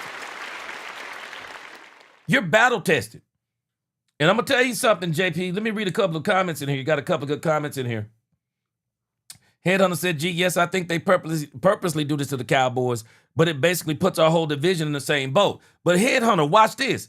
But it doesn't put the division in the same boat because it matters who you play at home and who you play on the road.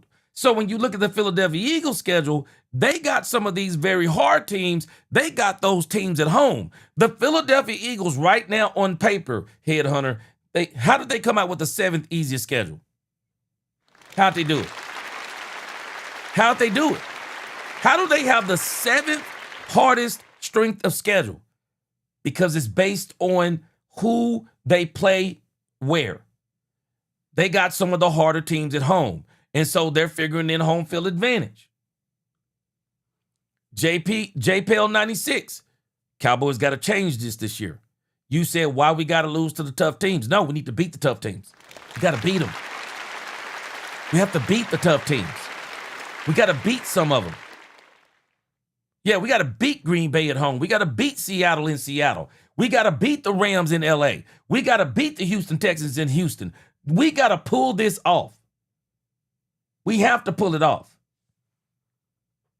We can't just get into the playoffs by beating the easy teams. No, we got to get in there by beating the hard teams. We need to beat the 49ers, beat the Buccaneers, beat the Jags, beat the Ravens, beat the Packers, beat the Seahawks, beat the Rams, beat the Texans. We need to beat all of them teams. Yeah, we need to beat all of them. Yeah. That's battle tested. We need to beat all of them. Frank Lawrence said, G Money, you took the words out of my mouth. When Dallas wins the Super Bowl 2026, right to the top of the list. No doubt.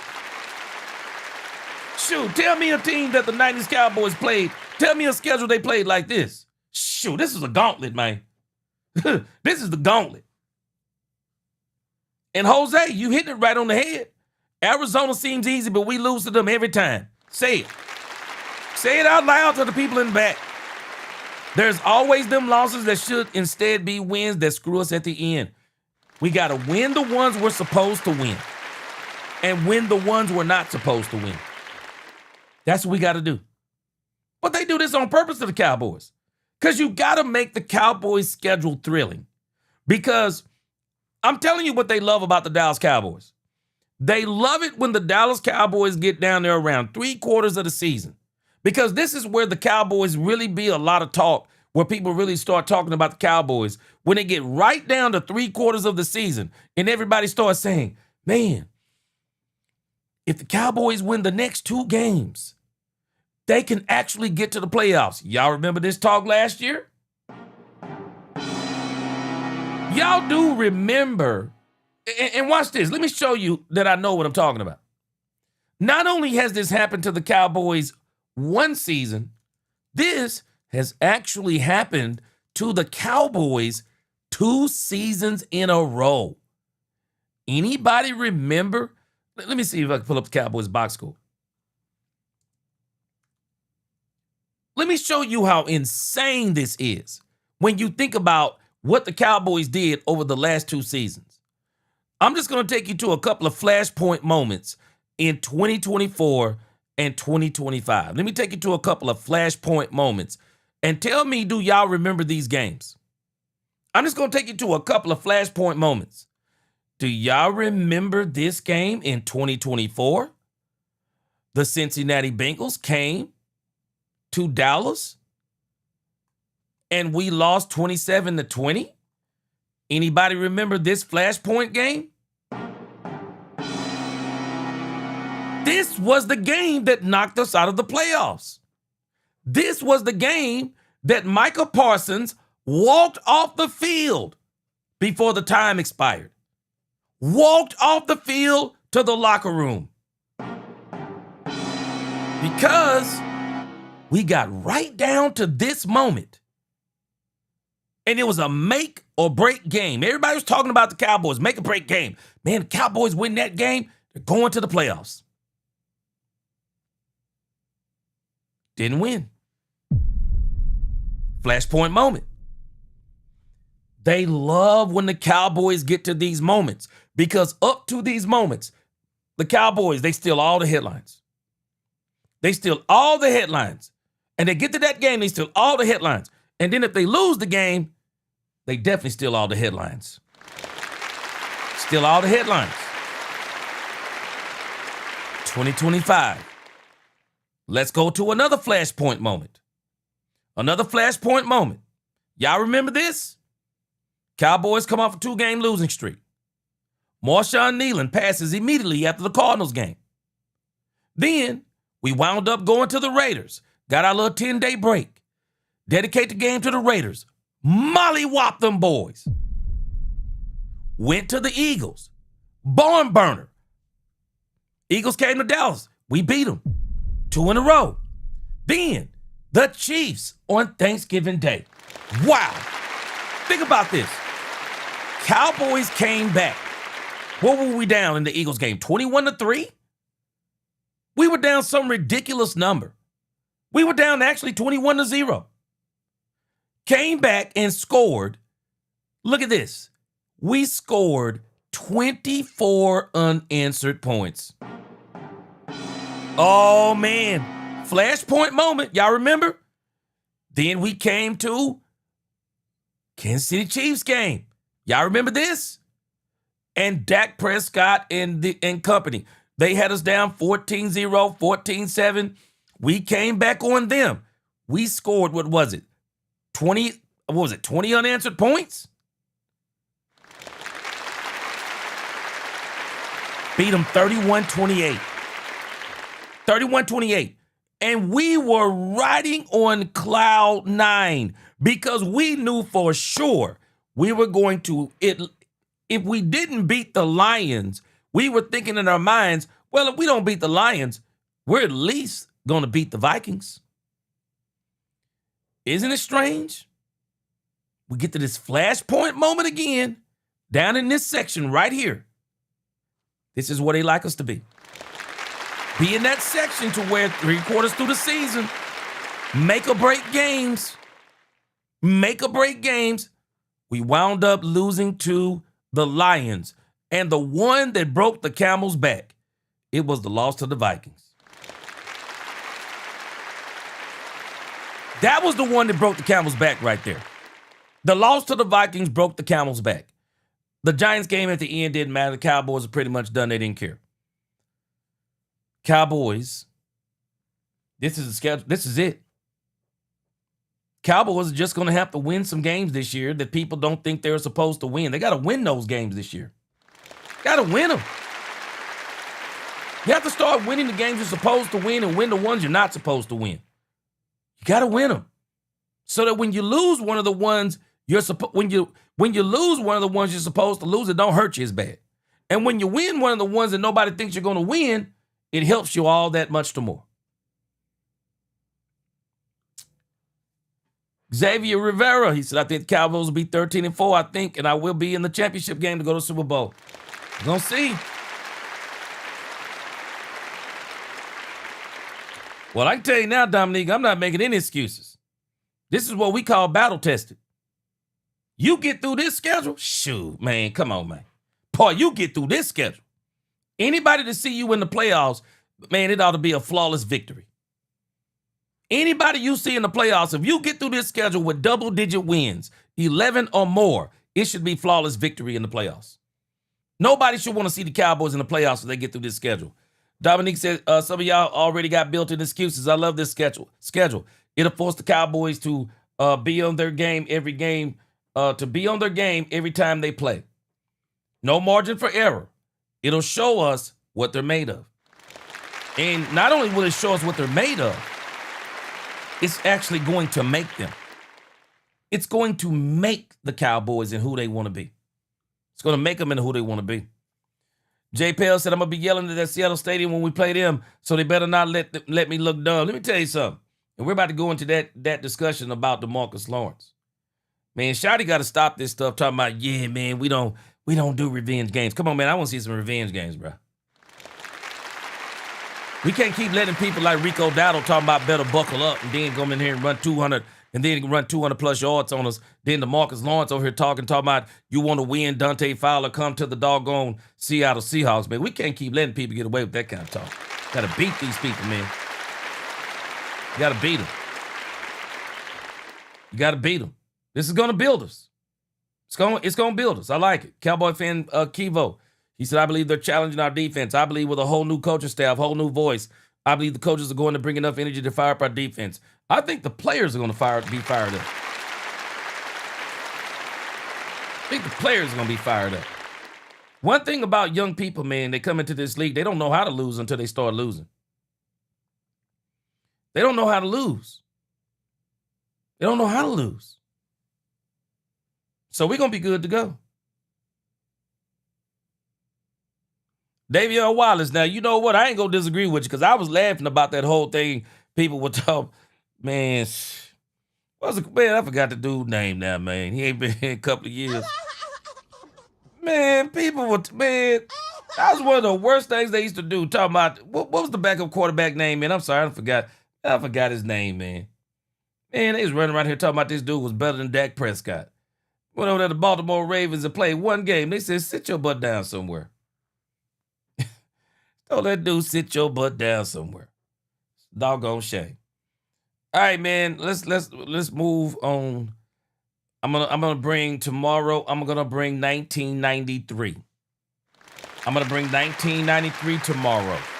I hope y'all enjoyed that part of the discussion about that schedule because I'm gonna keep relating it to the schedule that's dropping on Thursday. See, sometimes, man, you got to go back in history. Because people will be talking about things that they really don't know what they're talking about. You know, yeah, the Dallas Cowboys 1992 team, don't get me wrong. It was, thank you, Davion Wallace, Cooper Rush. Don't get me wrong. The 1992 team was a juggernaut. But understand, man, let's stop acting like they ran through all the best teams in the league in 1992. I didn't realize it until I went back and looked at it. So we're going to go back and look at 1993 tomorrow. Y'all go back and look too. I think it'll be a great discussion for us tomorrow. We're going to go back and look. All right, I got a quick hit for you real quick. Some guy named Steve Fezzik. Not familiar with this guy. He's talking about the Dallas Cowboy game against the Philadelphia Eagles. Coming up in Thanksgiving. And I guess there are some people who are favoring the Philadelphia Eagles. I don't know who them folks are.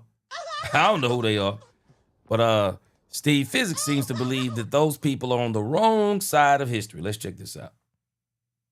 But I do have an investment on Thanksgiving, Philly, Dallas. So Philly's supposed to win 10 games. Dallas is supposed to win 9. That means Dallas's power ratings 2 points lower than Philly. On a neutral, I'd make the line 2. That means with home field, I basically make the line pick 'em, and Dallas is the dog plus 1.5. Further, I'm high on Dallas. I'm down on Philly, and Dallas has a really hard schedule, so you could argue that their season win number is low because partly as low as it is because of the hard schedule. Dallas, wrong team favored. We're going to go Dallas plus 1.5 on Thanksgiving. But I do have an investment on Man, people already said who go. Boy, people already said who gonna win on Thanksgiving, man. I think the Cowboys should be better than the Eagles this year, but yeah, I'm gonna kind of, I gotta see us again. I'm telling y'all what my litmus test is. I've always said I believe the Cowboys will go to the Super Bowl in 2026, no later than 2027. The Cowboys are about to get a Super Bowl in one of these 2 years. And if not both of these 2 years, depending upon how good it goes. But my litmus test is going to be this doggone Rams versus Cowboys game in Oxnard, California. I got to see what we look like, man. And I don't want to hear nothing from Brian Schottenheimer talking about, yeah, man, we're going to be vanilla on defense. Don't you come out here being vanilla on defense. Don't you do it. Man, y'all better be installing that defense right now. I mean, right now. R-E-T-N-O-W, right now. Don't be playing around this year, man. Don't be playing around. Poobie D, it's time, bro. Poobie D, it's time. It's time. JCT's like, this was when I really fell out with Skip. When Skip was talking about Cooper Rush is better than Dak and the team played better with Cooper Rush, I said, I can't do it. I couldn't do it no more. Yeah, it's time. It's time, Finis Wickware. Yeah, Miss Matrix, it's time. Miss Matrix, it's time. It is time for the Cowboys to get back into the dance. It's time to get back in. Man, you got Dak Prescott in his cerebral mode now. Shoot. He's in that mode where there's nothing new you can show him. It's time. It is time. Poobie D, you ain't lying. We was vanilla all season. Boy, you ain't lying. It's time, man. It is time. So we got to hit the ground running this coming season. All right. Yeah! Here we go! So if you didn't see the video I released, I was actually tripping on the fact that Demarcus Lawrence has recruited Dante Fowler. He's recruited Dante Fowler to the Seattle Seahawks. I'm going to be honest with you. I don't think they're going to be as good as they were. Man, it is hard. A lot of people don't realize. It is hard to go to back-to-back Super Bowls. It's tough. Man, if you win one Super Bowl in your career, you should thank God. Because you might not go back. Ask Joe Burrow.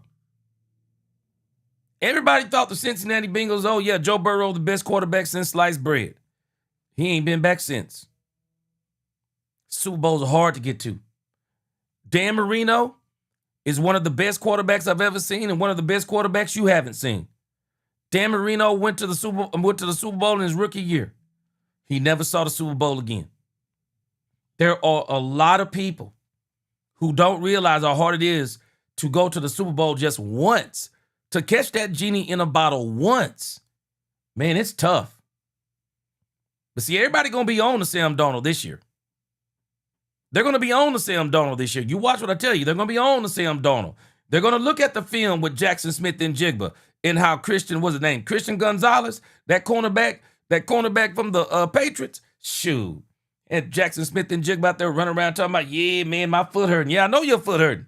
Your foot hurting, especially when Christian Gonzalez done put them clanks on you.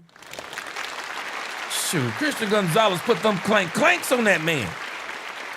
It's hard to go back to a Super Bowl again, man. I'm telling you. Patriots, everything they got going on with Mike Vrabel, they ain't going to see another Super Bowl. And I know Mike Vrabel ain't going to see one with the Patriots. It ain't going to happen. Not going to happen. It's hard to get back to the Super Bowl. It's hard. And I'm laughing at Demarcus Lawrence because it says Demarcus Lawrence adds salt to last year's wound with message to former Cowboys player who is now joining the Seahawks. And the funny thing is when you think about this, and I keep saying this, the problem that I have with Demarcus Lawrence is Demarcus Lawrence when he was in Dallas. Demarcus Lawrence, he said, I'll never win a Super Bowl in Dallas. You're right, because you were a part of the problem.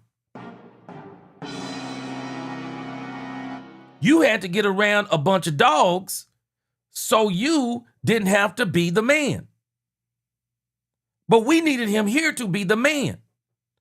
Micah Parsons needed Demarcus Lawrence to help him to put pressure on the quarterback. He needed him to be on the field. Couldn't do it. This is the same man in the 2023 season after the mollywhopping by the Green Bay Packers said, "Oh, we were tired, boss. We were tired." Man, shut up.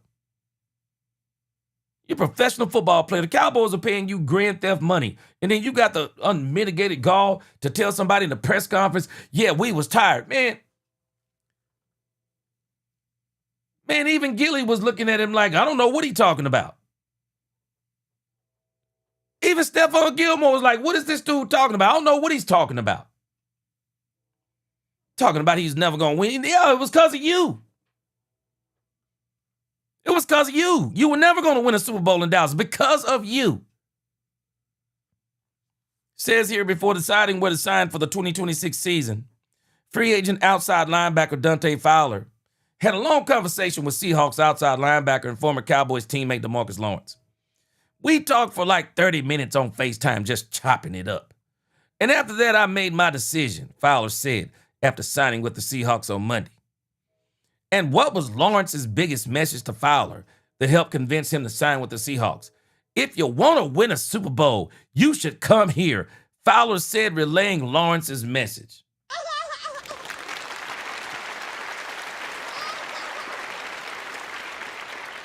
Yeah, come here where you don't have to be the man. I know exactly what they're talking about.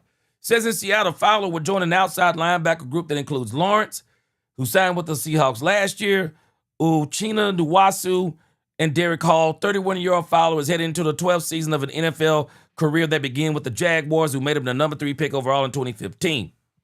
And it also includes stops with the Rams, the Falcons, the Cowboys, Commanders, and the Cowboys again last season.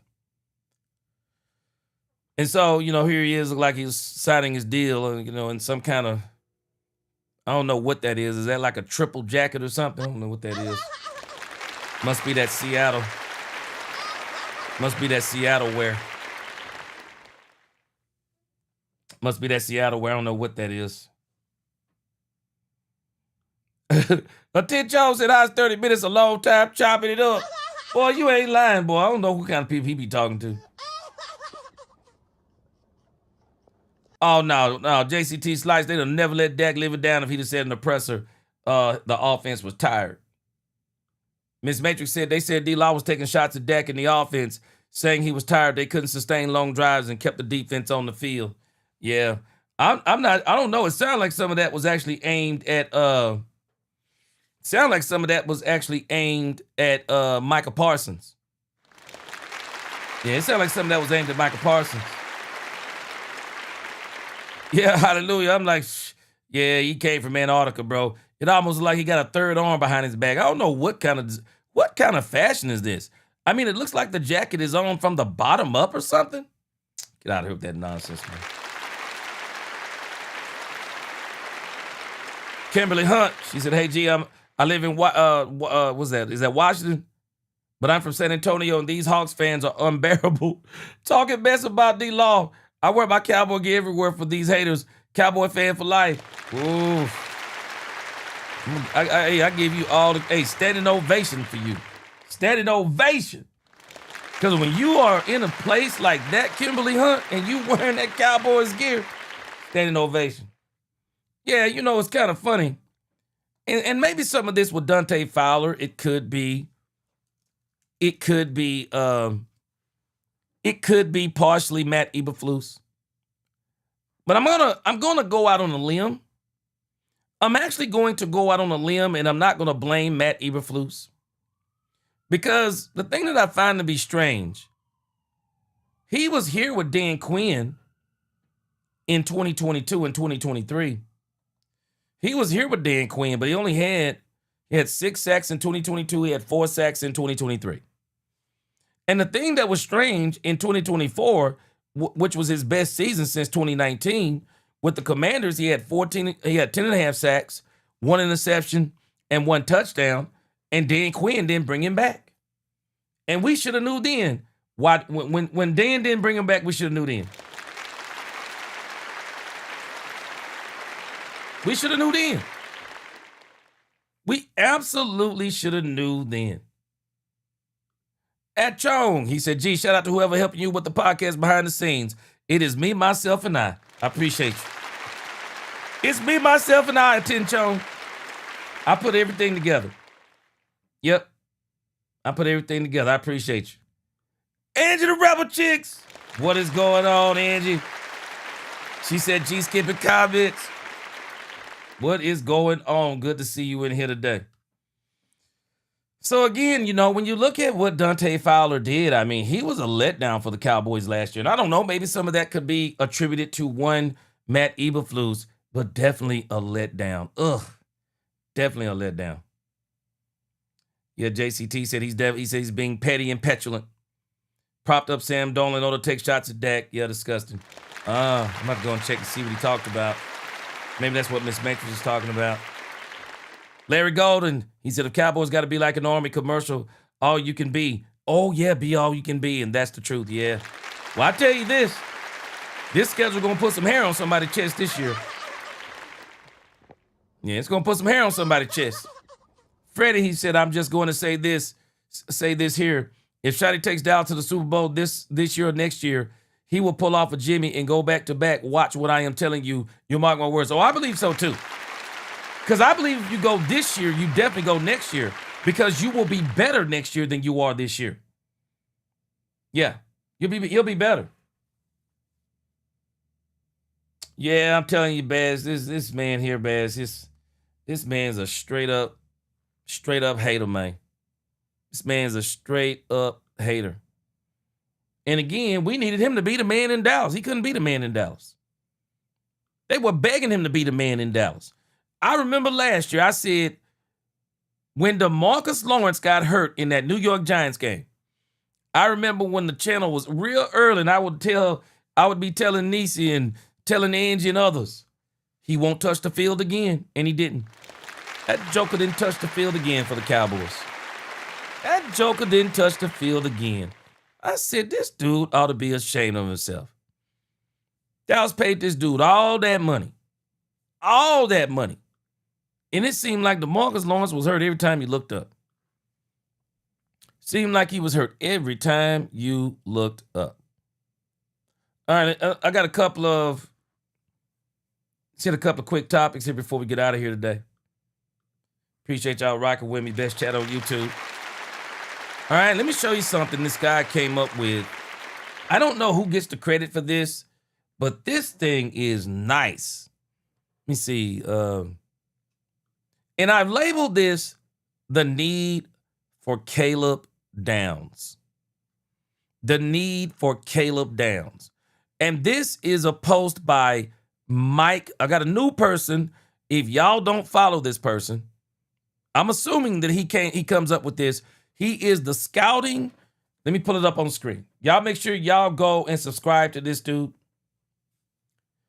Shout out to Mike Riddleman. Mike Riddleman. Mike Riddleman is the director of scouting and player personnel for the CGS All-Star Area Scout. This guy has got some good stuff on here. And in this article, he's talking about the importance of the modern day safety. Yeah, Poopy D, I got it. I got you. This is the evolution of the modern day safety. And I labeled this the need for Caleb Downs. This was one of the worst things. This is one of the worst things happening to the Dallas Cowboys defense. Let's kind of look at some of the stuff that he said here. It says 1970s to 1980s, deep zone player, limit explosives, clean up the run game. 1990s to the early 2000s, the hybrid era, more box support, bigger body types, cover tight ends and hit. This was the Darren Woodson era. Late 2000, 2010s, tactical expansion, nickel, sub packages, pattern match coverages, blitz, and rotate. This is what Ed Reed is one of the most incredible safeties we've ever seen. And then we get to the 2020s. Positionless defensive back. This is why the Cowboys needed a player like Caleb Downs. If you ask me, the Cowboys safeties for the last 10 to 15 years, they were still in the early 2000s. Box support, cover tight ends, and hit. That's where we were. We were supposed to be here in the modern playmaker. But the problem is, we didn't even have the tactical expansion of nickel sub packages, pattern match coverages. I mean, we saw Donovan Wilson and Malik Hooker getting their socks burned off. Not just last year. Let's not pretend it was Matt Eberflus only. It wasn't just last year. It wasn't just with Zimmer. It wasn't just with Zimmer. These guys had been not right at the safety position. And the Cowboys finally made safety a priority. That in itself is going to help this defense. This is why I labeled this. The Cowboys needed Caleb Downs. They needed Jalen Thompson. They needed Caleb Downs, Jalen Thompson, and even P.J. Locke. They needed those three safeties. We're going to see what Malik Hooker does. But I think his playing time is going to be very, very limited. Look at the example of these guys. Kyle Hamilton, positional chess piece. Derwin James Jr., the hybrid enforcer. 6'4", 218 to 220, 6'2", 215. Caleb Downs isn't as tall, but what he lacks in size, he makes up for in ability and brain power. Look at the 2025 stats for these guys. It's just incredible. 2025 regular season stats. 105 tackles, 59 solo, 46 assists, 7 tackles for loss, 1 sack, 0 interceptions, 9 pass deflections, 2 forced fumbles, played 16 games. I mean, this is what you needed. This is what you needed. I mean, look at Derwin James.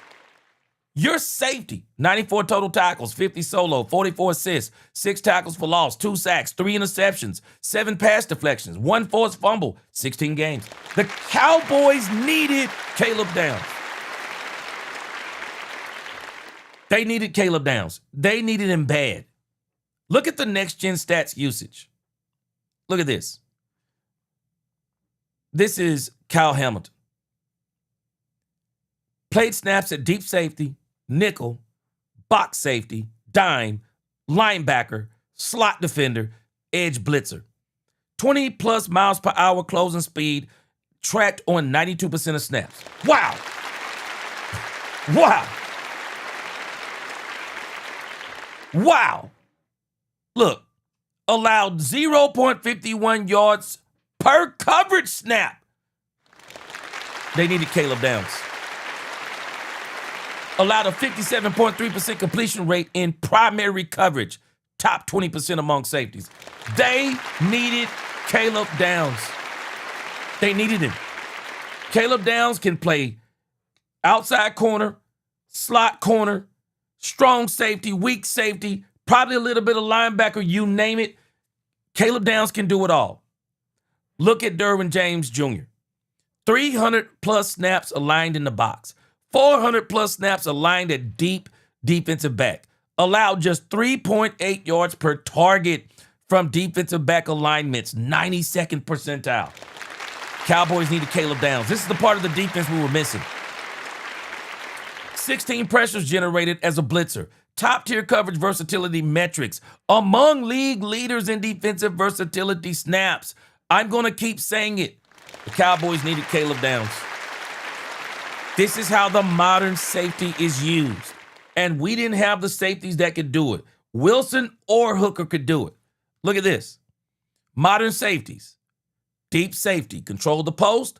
Deep half and erases explosives. Well, we were not doing that. Box safety. Fits the run. Tracks pullers. Handles tight ends. Well, we could do the thing with the run. Didn't do well at tracking the pullers or handling the tight ends. Nickel and slot. Match slot wide receivers, tight ends, and option routes. Nope, couldn't do it. Dime linebacker. Acts as a sub linebacker with coverage ability and range. Couldn't do it. Edge blitzer. We could do some of this. Times pressures, creates free runners and sacks. He could do some of that. I think Donovan Wilson could do some of the edge blitzer stuff. Rotation piece. Disguises shells and rotates pre-post snap. Donovan Wilson couldn't do it.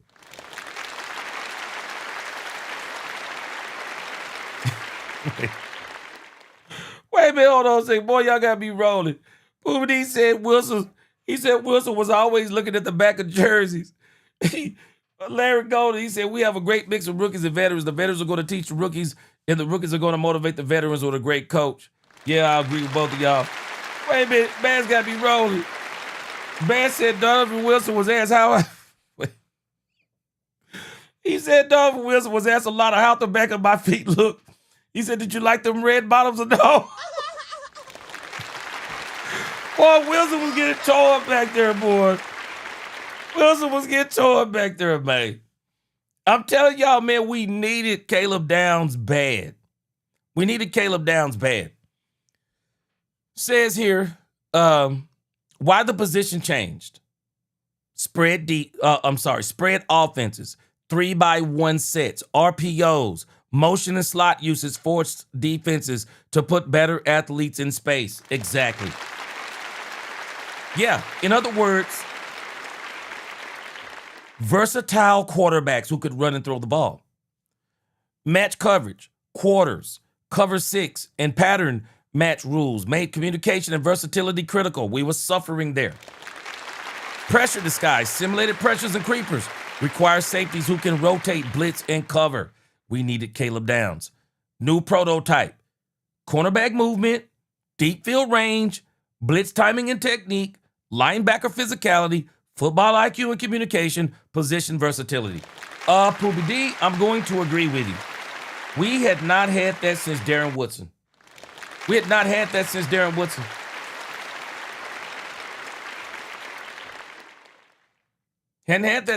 Woodson. It's the bottom line. Jeremy Best said it's crazy because you can actually see the defense is going to be better already. But the safeties we've had for the last 15 to 20 years have not been able to read, react, and cover not one bit. One-way players. And I'm telling us, do not sleep on Jalen Thompson. Everybody's talking about Caleb Downs. Do not sleep on Jalen Thompson. Jalen Thompson is one of the best additions to this team we've had all season. Stu is incredible. Jalen Thompson is going to eat with Caleb Downs. You watch what I tell you. Attention said, gee, I saw a report with brothers talking about picking Roy Williams over Ed Reed. Same. Oh, my God. Woo. How'd that work out? Ed Reed was a hitter, but Ed Reed in pass coverage, man. Ed Reed in pass coverage wasn't him. I mean, not Ed Reed, I'm sorry. Roy Williams in pass coverage, wasn't him. All right, let me see if I can put this in the chat. Make sure you go subscribe, attention, on X. Make sure you go subscribe to this dude right here. Let me put his handle up here again. I am going to be, he's got some other material on his X. And I'm like, oh, wow.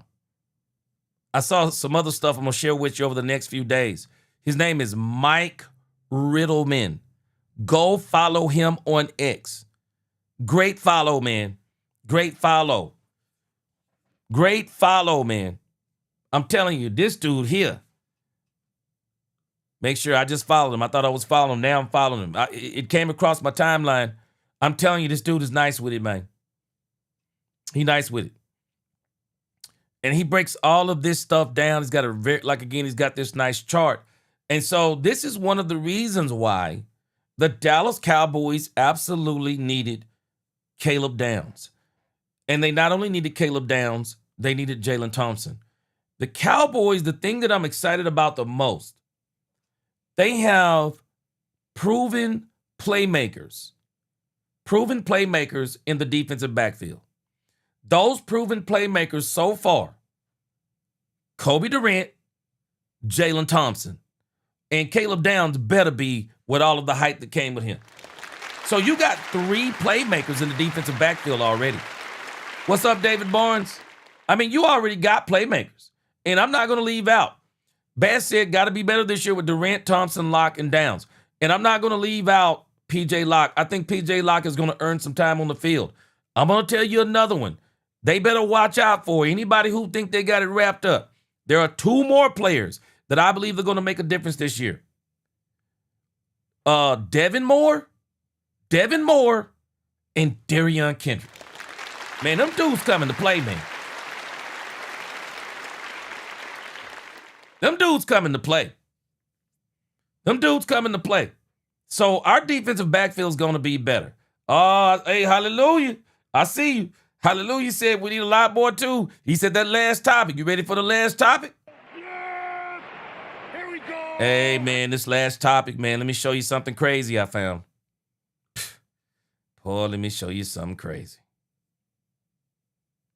Steele and Guyton. Steele and Guyton are going to be a big deal this year. Steele and Guyton got to get it together, guys. Steele and Guyton got to get it together. They really do. They have got to get it together. When you look at these guys at the offensive line position, and you look at the rankings, see if I can pull this up. This is from Mike Clay.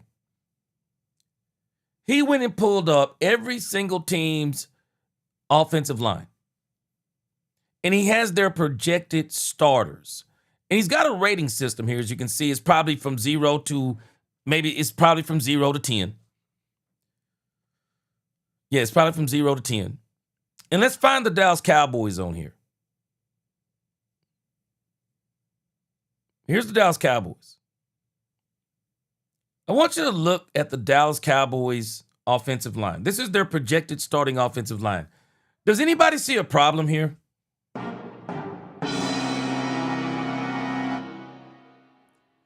Anybody see a problem with the Dallas Cowboys offensive line?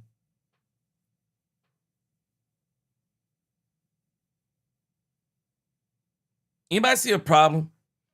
I don't even think you have to be a mathematician to read the rating system.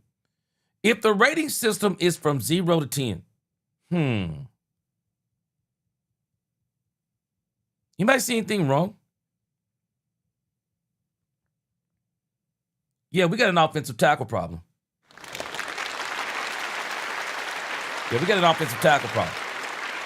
And we need to see what it is. Bass said those tackles are liabilities. But even so, we are a top 3 offense. So imagine if they were. So he's got Tyler Guyton. Look at this. Guyton is a 4.8? Wait a minute. Your left tackle is a 4.8? What? Nah, man. Your left tackle can't be. Man, can your left tackle at least be a 5.8? Man, your left tackle can't be no 4.8. 4.8? Man, you pank, man. You almost in the red. You pank. 4.8? And I'm going to tell you why Terrence Steele is a 5.8. Man, Terrence Steele will maul you in the run game. He'll maul you in the run game. The passing game is his problem. Passing game is the problem. Terrence Steele is his passing game. He can't block in the pass. So we got to see what Shelton is. Can he push these guys? Tyler Guyton's got to stay on the doggone field. Bottom line, man. Dude got to stay on the field. Bottom line. Dude got to stay on the doggone field, man. Guyton can't get better because he can't stay on the field. And when you look at some of these teams, let's look at some of these teams here. When you look at some of these teams, and let's look at some of the better teams, the teams that we think that are going to win games this year. Look at this. Look at the Buffalo Bills line. They got a left guard weak link. Just look at some of these teams. Look at another team. Look, Chicago Bears. Look at their line. Left tackle 6.2, right tackle 7.3, left guard Joe Thune 8.6, center 5.5, right guard 6.7. Man, that's a doggone good line right there. It's a pretty good line.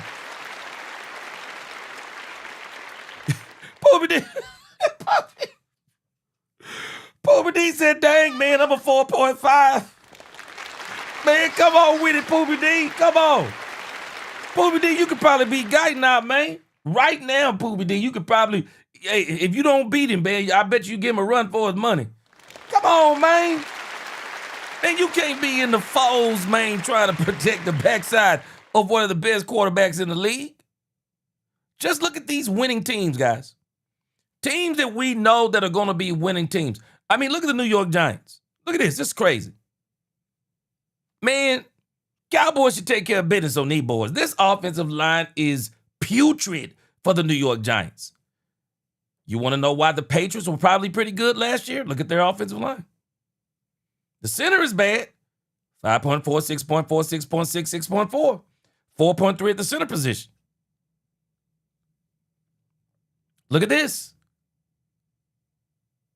Los Angeles Rams, I'm thinking.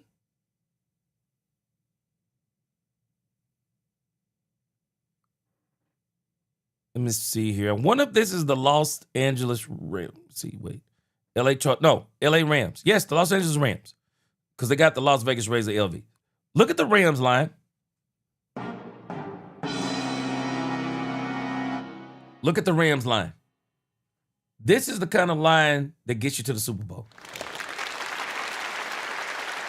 That's the kind of line that gets you to the Super Bowl right there. That's the kind of line. All right, let's look at Philly and then Seattle. Look at Philly's line. Look.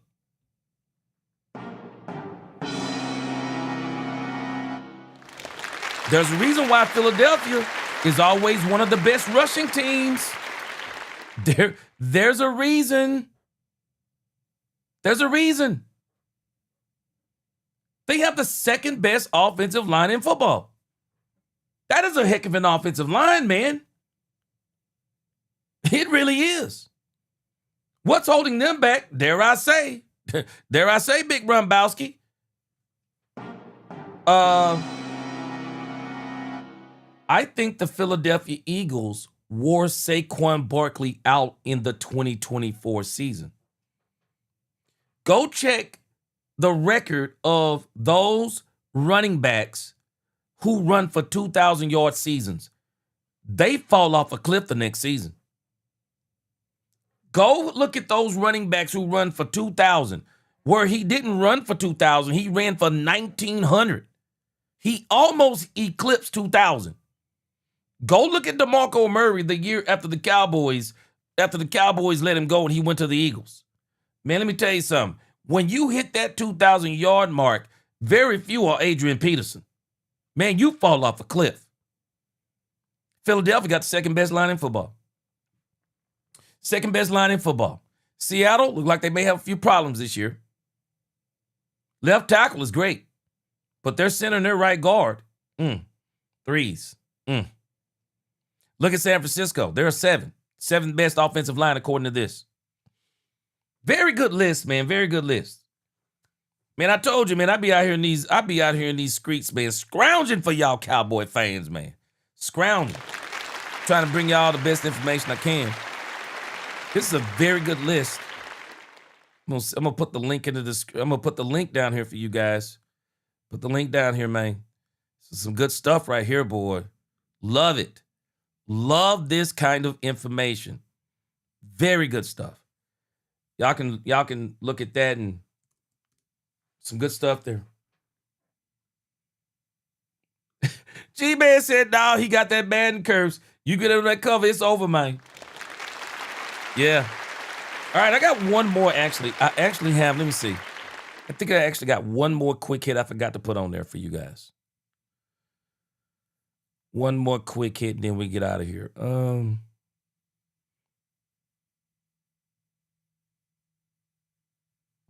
I think this is something else. Yes, let me see. This is something else I think y'all will like. You can take this. Let me see. Man, I'm telling y'all this guy right here. Let me put this guy up here again, man. This guy, for all of us out here who don't know all this football language, I'm be honest with you, man. I don't know all this football language. Man, I had to be looking. Man, I had to do some serious studying on some of this stuff. And I still got to do more. Mike Torres, yes, sir. Appreciate you, too. Man, I got to do some more studying on this stuff. Bad City, you see my message on X? Yes, I did. Yeah. Appreciate you. Okay, that's right. You're a dead fool on there. That's right. I forgot. Yes, sir. I saw it. Smoke Check. I'll probably bring that up tomorrow. Smoke Check said, "I just got out of work and had to come catch you, homie." Yes, sir. Pretty good show today, man. We about to end it. Pretty good show today. So again, man, if y'all have not followed Mike Riddleman, tell him that Let's Talk Cowboys sent you. This dude, Mike Riddleman, is the truth. This dude is the truth, man. He got another great chart that he put together. I'm going to go on his X account tonight, and I'm going to pull up everything I can about stuff that he's got on football. Because, man, this dude can teach you a lot of stuff. I mean, look at what this is comprised of. You know, the 0 technique, 1 tech, 2-eye tech, 3 tech, 4-eye tech, 4 tech. So when you start hearing all this stuff, ladies and gentlemen, you going to know what some of this stuff means once you see some of the charts this guy's put together. Great charts, man. Appreciate you, Kimberly Hunt. Glad you joined. Glad you're on the chat today. Glad you're on the chat.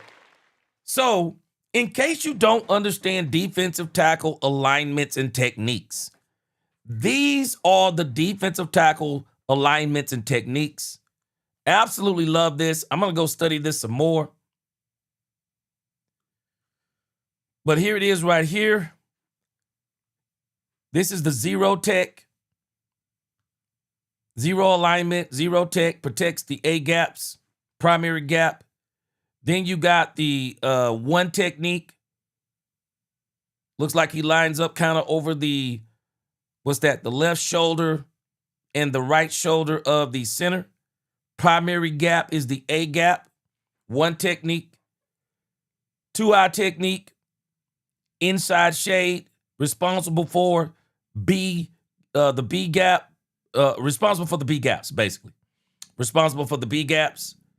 So you are covering a lot of space on that 2-eye technique. 3 technique, we've heard this talked about a lot, protecting the B gap.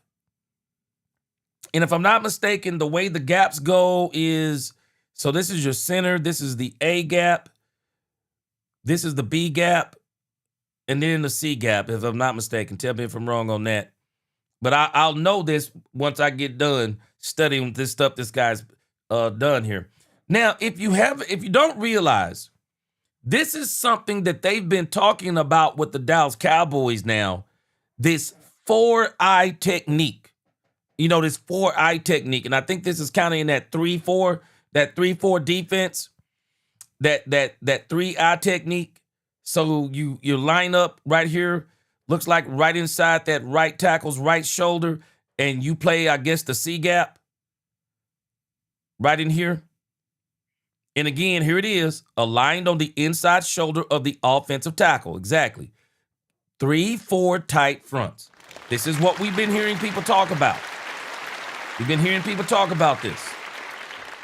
That 4-eye technique. And if I'm not mistaken, LT Overton played some of that in college. So, and then of course you got the 4 technique, primary gaps, B and C gaps. You know, you got 2 gaps. So this is kind of these, man, this is a great sheet, man. Great sheet. Basically tells you everything these guys do.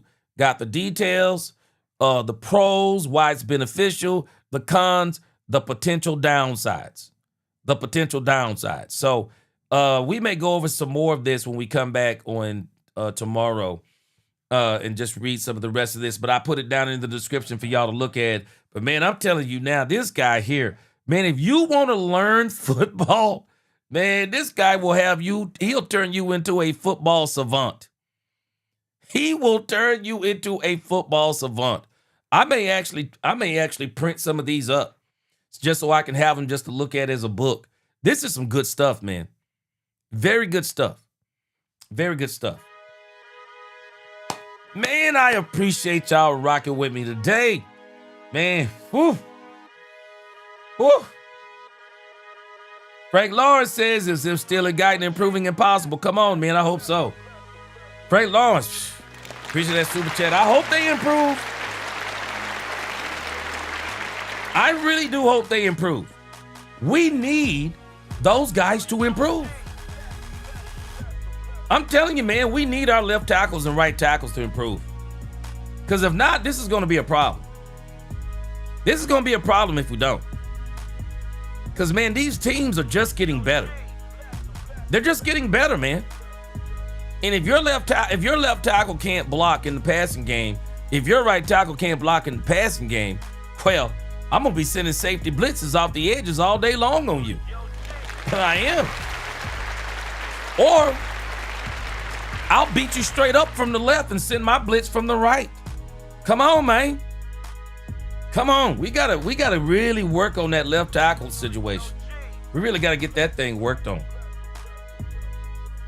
Bass said, watch Foots and Matty Dubs. Zach on Landry had.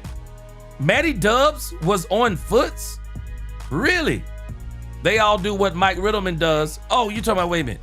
So wait a minute, are you telling me though that those 3 got together? Bass said it helped me a lot. Vach is like the best to watch to learn what you don't know in the game. Yeah. Well, one of the things I'm gonna do, like I said, man, when I now that I'm following Riddleman and he's got all these nice diagrams, I'll be bringing more of this to the channel over the next few weeks. And we'll just be kind of going over this stuff over and over and over. And we're all going to become football savants. So we really going to know. We really going to know what we're looking at now.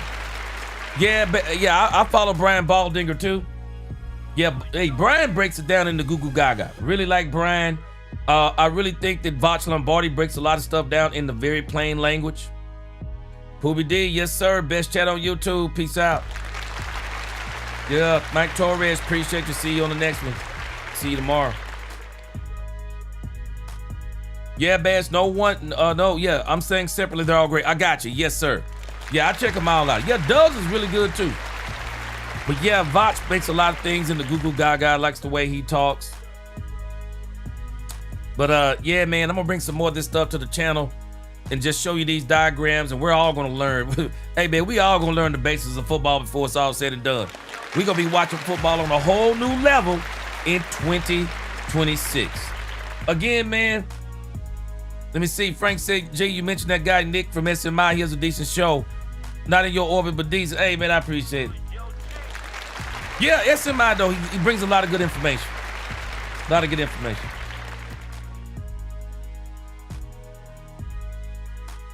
Yeah. Yeah, we got some good guys in the community, man, do some very good breakdowns. So, again, man, I appreciate y'all rocking with me, man. Y'all are the best chat on YouTube. The reason why I do this. Appreciate you all. Until the next time, DC4L, God bless. Let's talk Cowboys when we talk facts. Peace.